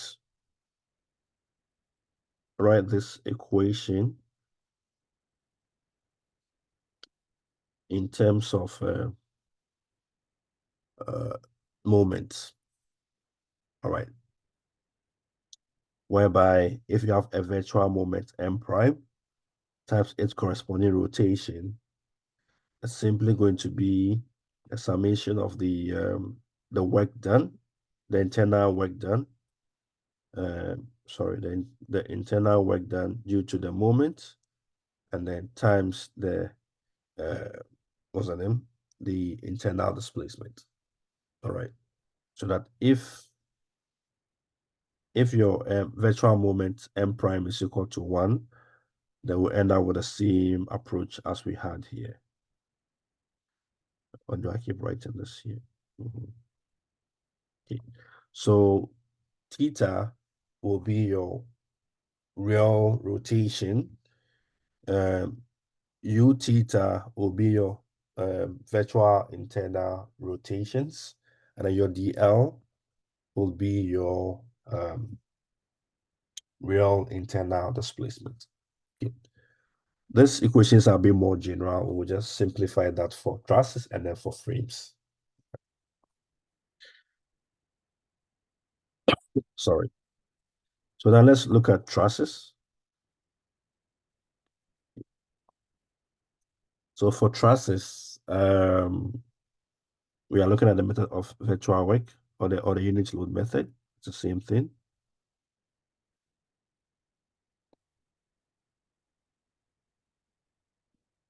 Okay. So if you have a truss, let me just draw one.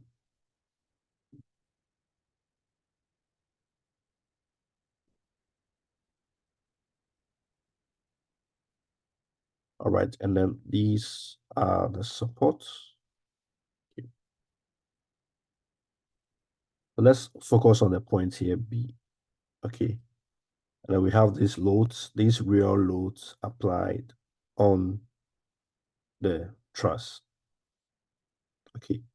And then due to these real loads, we want to find, or due to these real external loads, we want to find, let's say, the displacement at B.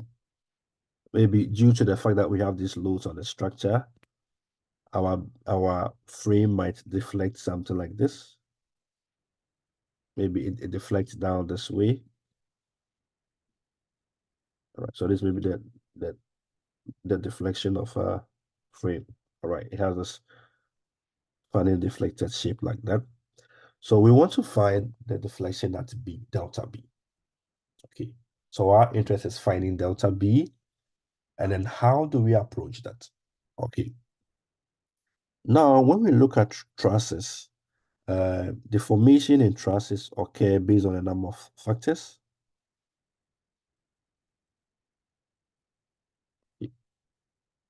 So any truss system like a roof truss or a bridge truss will deform with respect to the external loads.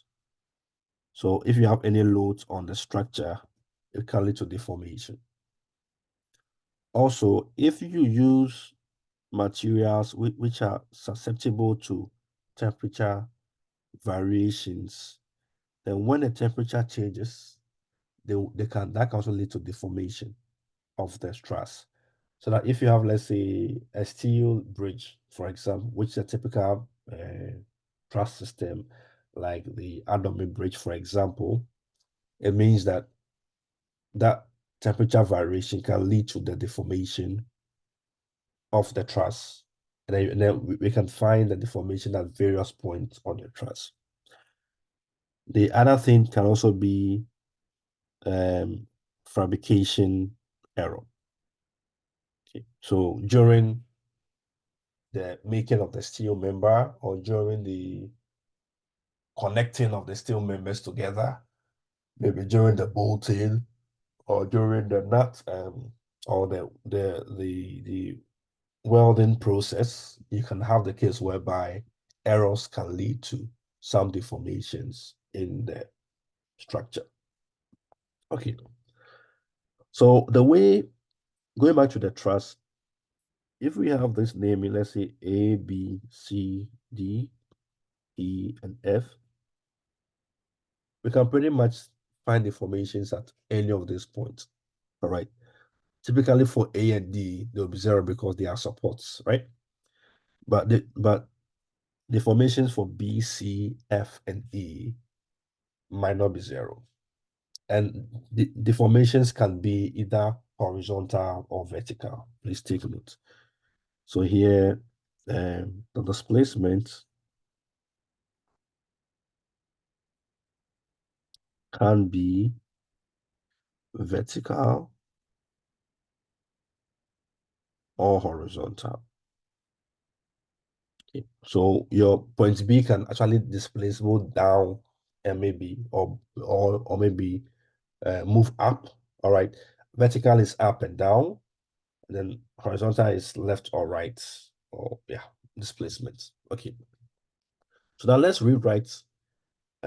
We know that generally displacement is equal to summation of the um, virtual internal load times the corresponding real internal displacement. Okay, so this is a general equation. Let's rewrite this in form in terms of the or for a truss system. All right. So for a truss system, if you're looking at a case whereby deformation is solely due to external loads,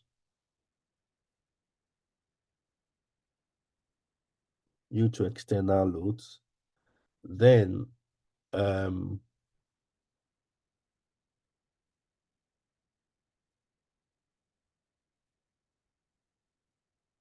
we have already defined, or when we were dealing with where was this earlier? When we're looking at the bar, right? I mean, trusses have what axial loads, right? Trusses are axial members, so they don't carry moment, all right? Or they can't carry moment on the axial members. So going up, we realize that the where was it? Where was this? I didn't write it somewhere.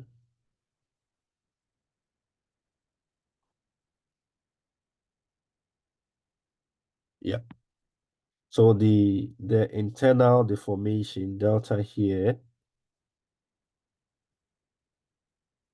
or the internal displacement here, is equal to the the axial force in the member times the length of the member divided by the area, then the Young's modulus. Okay. So going down here, that's the same as what the DL. So the DL here is equal to NL over AE. All right. And then so this is the real internal displacement.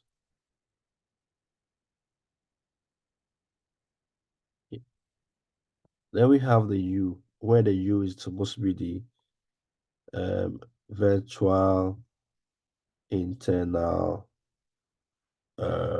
loads. Okay. So the U is a general naming for it. So let's convert that U into a small letter N. Okay. So that in that case, my displacement delta is summation of N NL over AE.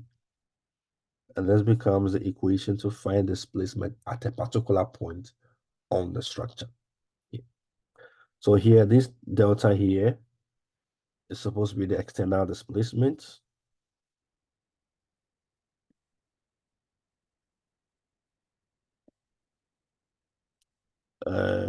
At a point. Okay, so take note at a point, which is usually caused by the real loads. Okay. And then once again, the N here is the internal um, virtual axial force. Okay.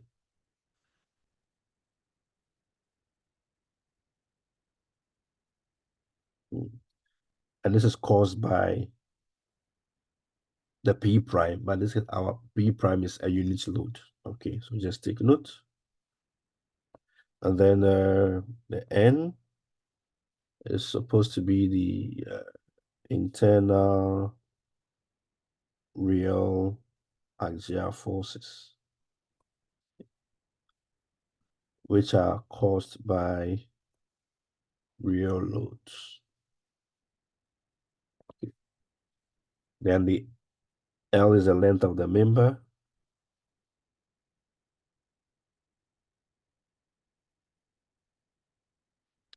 And then E is the Young's modulus.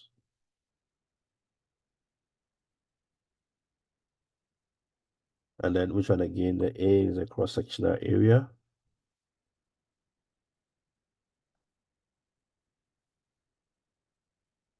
Of the member. Okay. So I think I've covered all there is to cover with in terms of the nomenclature. All right. So this is due to external loads. All right. Um,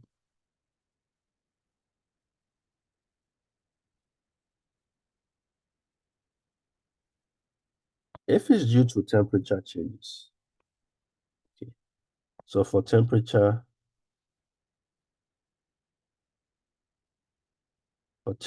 changes, if the formation is due to temperature changes, then here our DL will be equal to alpha delta T times L. Okay. Where alpha is what you call the coefficient of thermal expansion. Okay. Thermal has to do with heat. Every material has its own coefficients of thermal expansion. So that decides on how wide or how far the material can expand when applied to a certain level of temperature change. And delta T is change in temperature. So this could be a positive change or a negative change. Okay. If you move from a lower to a higher temperature, that's a positive change. And if you move from a higher to a lower temperature, that's a negative change. Okay. So here, again, our U is equal to N. So delta here will be equal to summation of N alpha delta T times L. where L is the length of each member. So the same definitions for what we had up here. Okay. Now, what if we have fabrication error?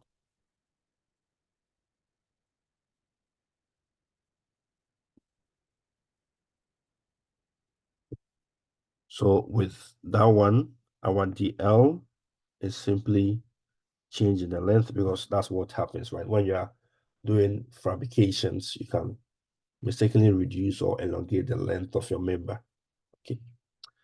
And here your U is still N, which is the axial forces in the members due to uh, the unit load. All right. So this means that our delta here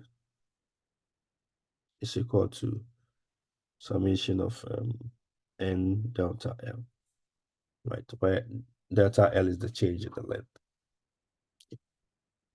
So let's see how all of this makes sense to us. Okay.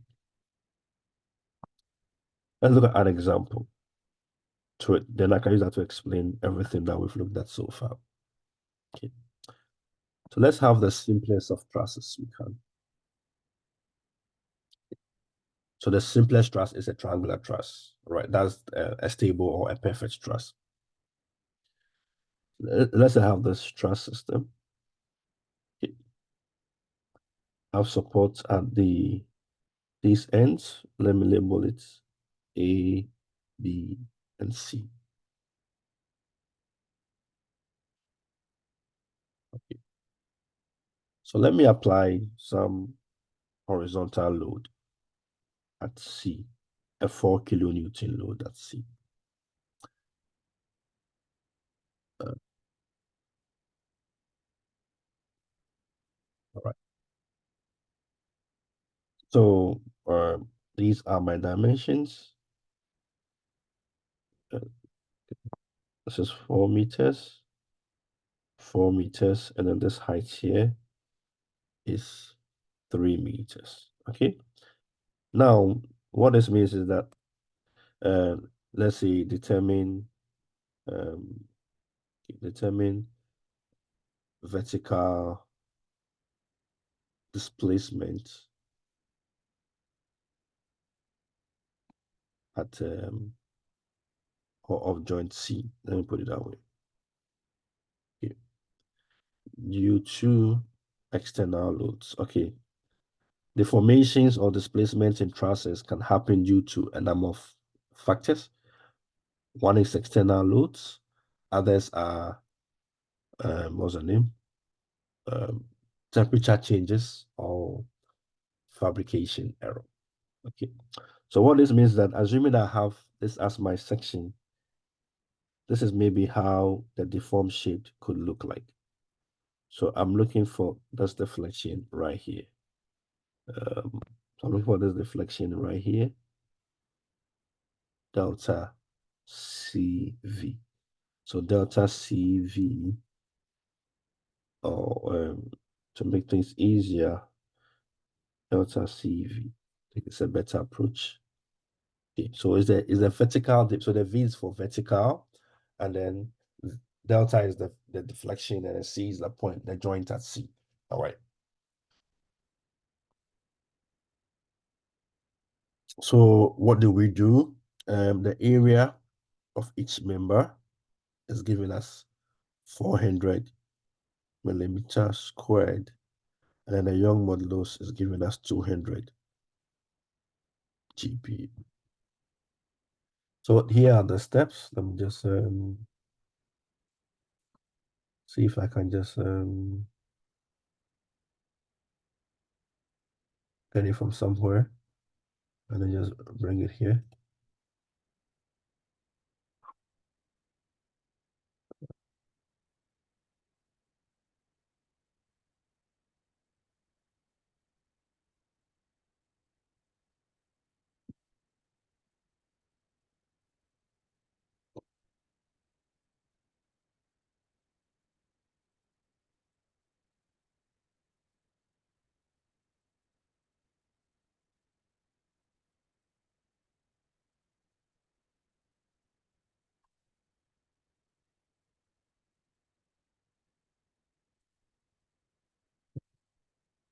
I think we should be loading.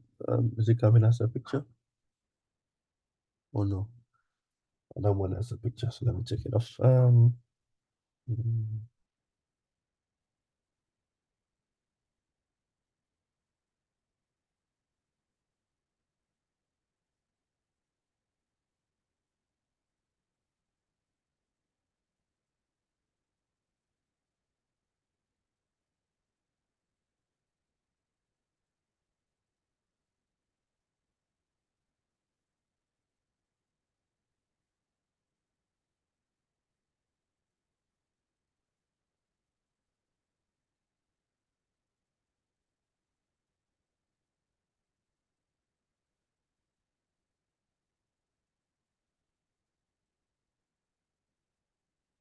okay, so I think this should work.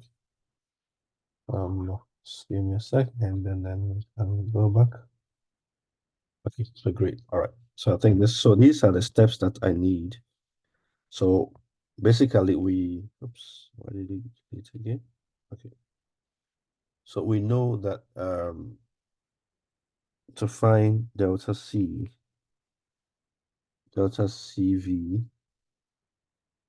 will be equal to summation of n, small letter n, which is the axial forces in the members due to the virtual load or the unit load. And then the big N is the forces in the members due to the real loads times the length divided by the what's the name? The area of the cross-sectional area and the Young's modulus. So what do we do?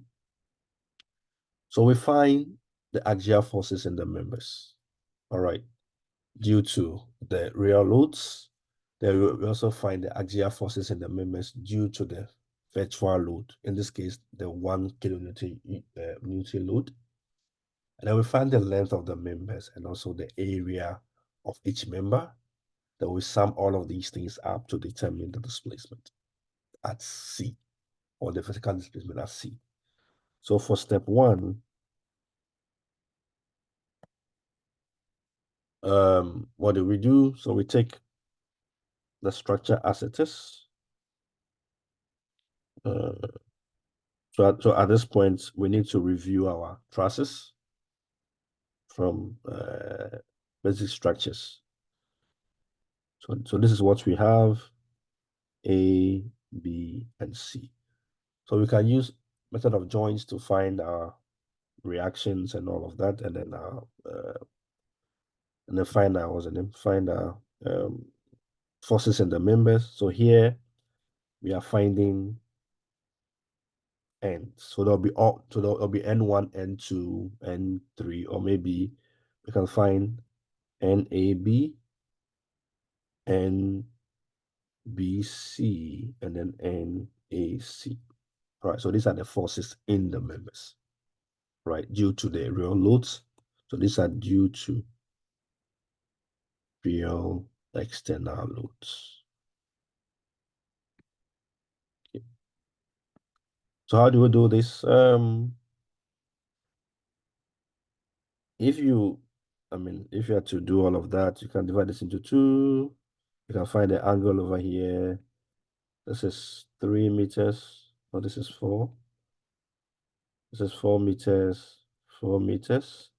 This is 5 meters. Oh, sorry, 3 meters. Okay. So you can find the angle here, theta, and then use that to find your reactions. All right. And then your forces in the members. Okay. So let's look at it. Let's look at how to solve this quickly. So let's say we have this unknown support reactions. This is my VB, VA, HA. Summation of horizontal forces equal to 0. So HA is equal to -4 kilonewtons. That has been established.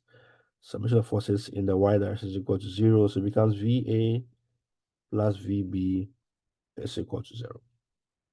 Right. So what? VA is equal to minus VB. Okay. Now let's sum moment about A. Okay.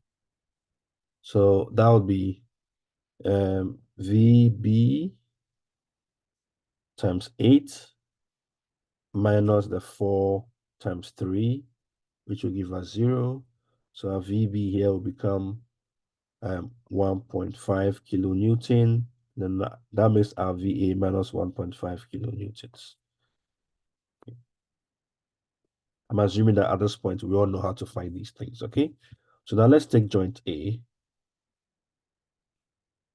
Okay, so our joint A, so if this is my joint A, I draw my forces moving away from A. So this is my NAB, sorry, NAC, this is my NAB.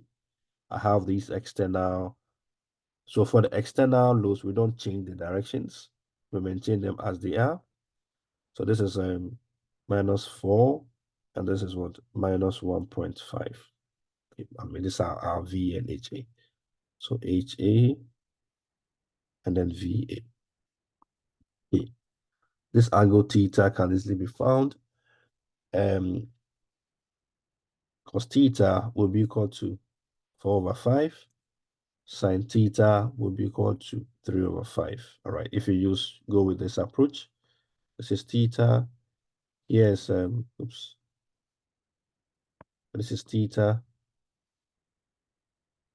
Here's 0. Sorry, this is theta. This is here is going to be 5. Using the Pythagoras theorem, this is 5. Here's 3, and this is 4. So these are the equations for the angles. All right. So using the method of joints with some vertical and horizontal forces. All right. The summation of vertical forces is equal to 0. So we get VA plus NAC sine theta equals 0. All right. Summing vertical forces. So it means that our NAC will be equal to minus VA over sine theta. So this one becomes minus into bracket minus 1.5 over 3/5. Okay. So this will give us 2.5 kilonewtons for NAC. Then summation of horizontal forces, right? Oh, sorry. So summation of horizontal forces is equal to 0. So we have what? HA plus NAB plus NAC cos theta equals 0.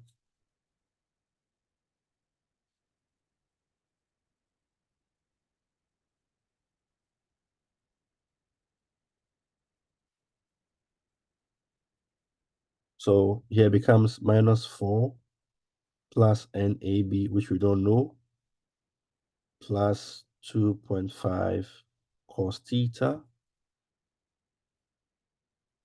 So our N of this is equal to 0. So our NAB, I'm hoping I'm correct, should be equal to 2 kilonewtons. You can always confirm if I'm correct. Otherwise, then trouble for me.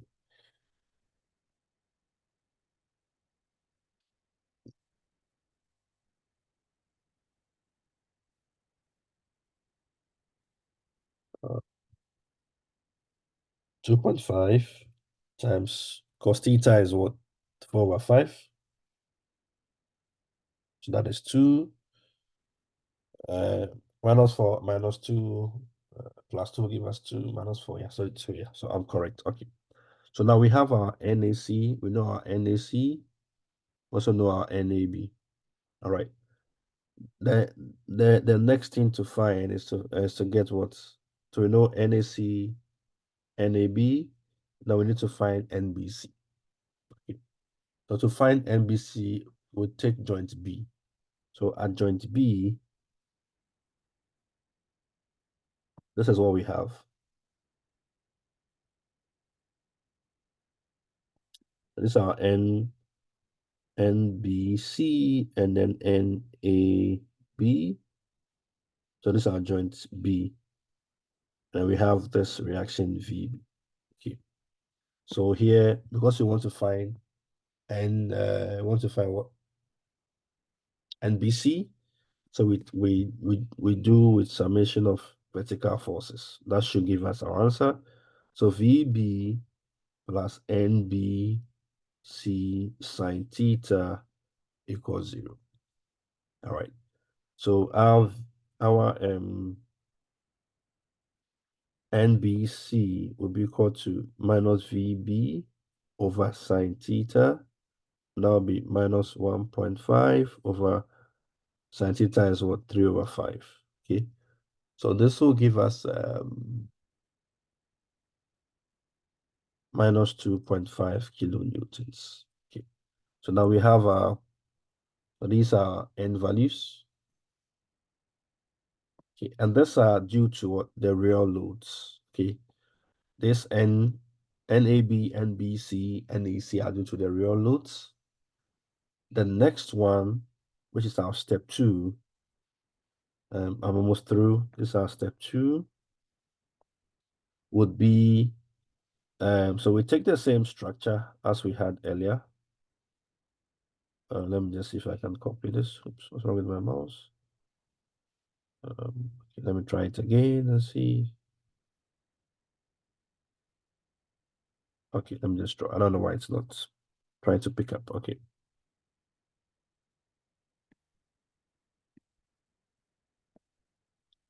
This is A, B, and C. So with the step 2, we take away the external loads and then we place a unit load. So we place a unit load at the point where we want to find the deflection or the displacement in this case. Okay. Where in this case we are looking at we are finding what delta CV. So we place a load acting in the direction we want to find the displacement. Okay, so if it's in the vertical direction, then it has to be vertical, right? If you are finding delta CH, which is horizontal, then our unit load will be horizontal, right? It doesn't matter whether it is upwards or downwards, it doesn't matter. All right. The key thing is that it has to be vertical. So it can be upward or downwards, it's still fine. All right. So so we place a unit load. Let me just make this one step 2. So we place a unit load, okay, here 1 kilonewton, and then now we find N A B, so small letter, a small letter N B C, a small letter N A C. All right, so these are due to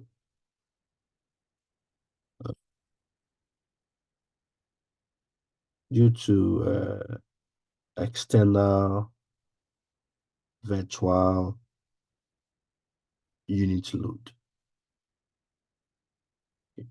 at the point where we want to find the deflections. Okay. So now it's like coming back to redo these calculations again, all over, pretty much. All right. So that's what makes this interesting. We keep repeating the same steps. Now let's find, let me call this one VA prime, call this one VB prime, and then let me call this one HA prime.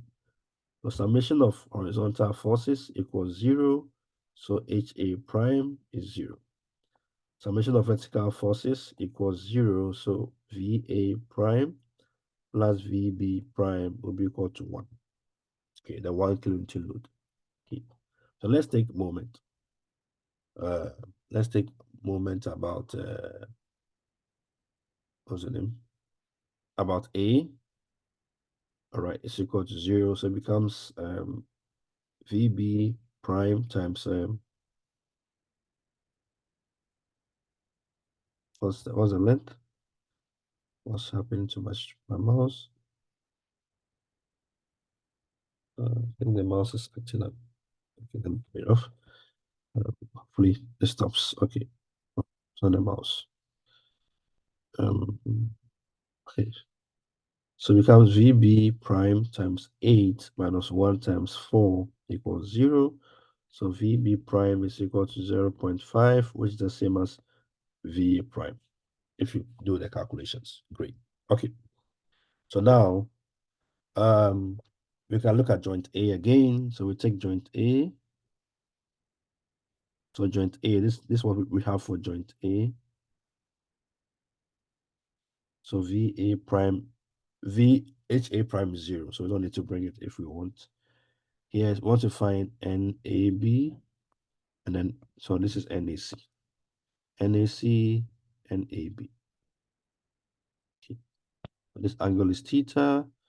So we sum up vertical forces, which is a bit more straightforward. So it means that um, summation of vertical forces, y is equal to 0. So it becomes VA prime plus NAC sine theta equals 0.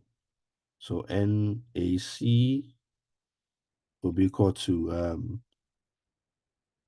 minus VA prime over sine theta. Okay, so this will be equal to minus 0.5 over, what's our sine theta before? 3 over 5. Okay, so that would give us NAC to be equal to 0.833, negative 0.833 kilonewtons. Okay, now summation of horizontal forces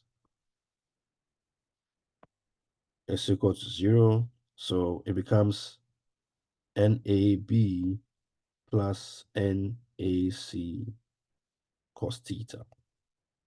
Okay. If you put in the values, you'll see that our NAB will be equal to 0.667 kilonewtons. Okay. Now, what do we find next? The last bit, which is our NBC. Okay. So again, we come to joint B. So at joint B, we have this. So VB prime, NAB, and then NBC. Okay. So our interest is in the M. This is theta. All right. So NBC sine theta plus VB prime is equal to 0. All right. So our NBC here will be equal to minus 0.833 kilonewtons. Okay. So we found all the different small letter n's and all the plenty big letter n's. All right. So those are the axial forces in the members. The step 3 will be to find L and A for the different members. All right. So for LAB, so again, we're drawing the structure here. This is A, this is B, LAB is 8 meters. This length here is 5 meters. This is also 5 meters. Just take a note, okay? So LAB is 8 meters. LBC is 5 meters. Then LAC is also 5 meters. The area for each member is given as 400 millimeters squared. Okay. In some cases, you have to find the area for each member. So just take notes. This is best done using a table. All right. So I'm just going to draw the table quickly, put in all the values we had. So we start with a member. Okay. So we have 3 members, members AB, member B, okay, let me say AC and then BC. Okay. Our small letter n, AB was 0.667, BC, so this is AB, This is BC, and this is AC. All right, so I'll just rewrite them in this space. AB 0.667, AC is minus 0.833, and then BC is also minus 0.833, I believe. Hopefully I didn't make any mistake. Great. Then we come to big letter N. We have the values. AB was 2, AC was 2.5, and BC was minus 2.5. The next step will be the length. AB is 8 meters, the rest are 5 each. Okay. So here, let's find N, big N times L. Please take note of the units. It's important. This is in kilonewtons. This is in kilonewtons. And this is in meters. So great. So this will give me kilonewtons squared meters. Don't worry about all this square stuff for now. All right. So if you are to multiply all of these together, you end up with what? 10.67 for the first one, minus 10.41 for the second one, and then 10.41 for the third one. The area is the same throughout. So that's like I didn't bring the area into my table. But where the area is different, you need to include the area in the table. Okay. So delta CV is summation of N L over A. That is what the equation is. So the summation is for everything. So far, what I've done is to find this guy over here. So if I sum these three terms up and I find their summation, I'm going to get 10.67. So summation is simply adding everything over here. Okay. So once I do that, I can come in here. That I know that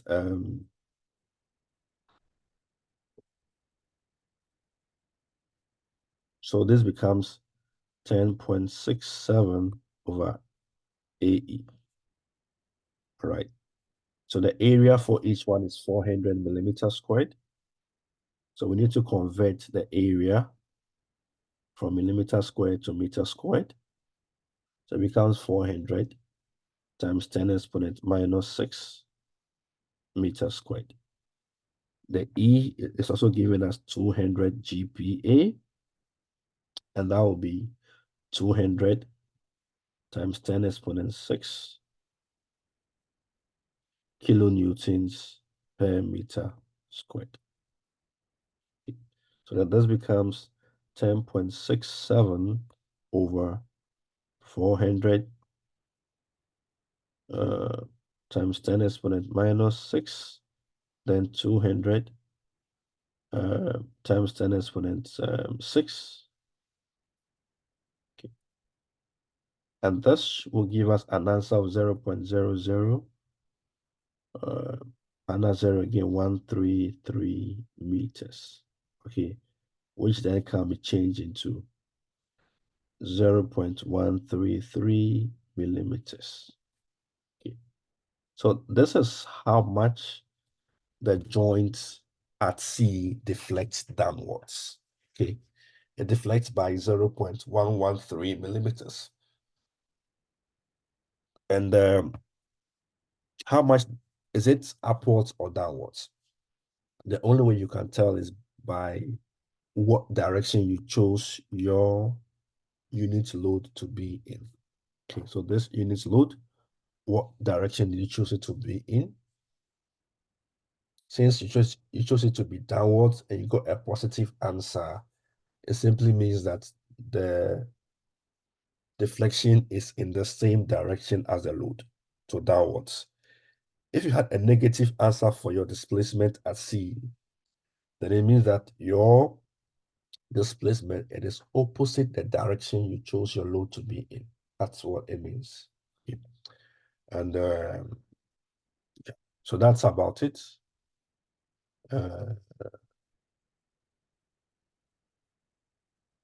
So time is up. I'll try and quickly upload this video online for you guys to have a look at it. But the first part of the video has already been sent to you guys a while back. Some even got theirs before the break. All right. And then the second portion is what I've discussed so far. So as of today, we've looked at the formation of uh, trusses using the unit load method. Okay. And with the trusses, we've done only due to external loads. We have to look at due to uh, temperature changes and also due to fabrication errors. Um, I'll try and then we should be able to get everything done by next week in terms of that and as well as the beams. Then we can move to the influence lines for trusses. It shouldn't take that long because we have already done influence lines for beams. So I'm only going to build on what you guys have done in your basic structures class. So what I would advise you guys to do in the short term, review how to calculate forces, axial forces in the trusses. All right, go back to your notes, review them, see the TAs or see me if you need any further explanations, and then also review your notes on the influence line diagrams for um, statically determinate beams. Then we can build on that. All right. So I'll end the class here. If you have any questions, you can let me know. Otherwise, I wish I can continue, but time is against us. So let's meet again next week, Friday. Thursday is a midterm. I wish you all the best. In the meantime, try and get in touch with me if you have any concerns whatsoever. All right. Um, that's it. Enjoy the rest of your weekend. Bye.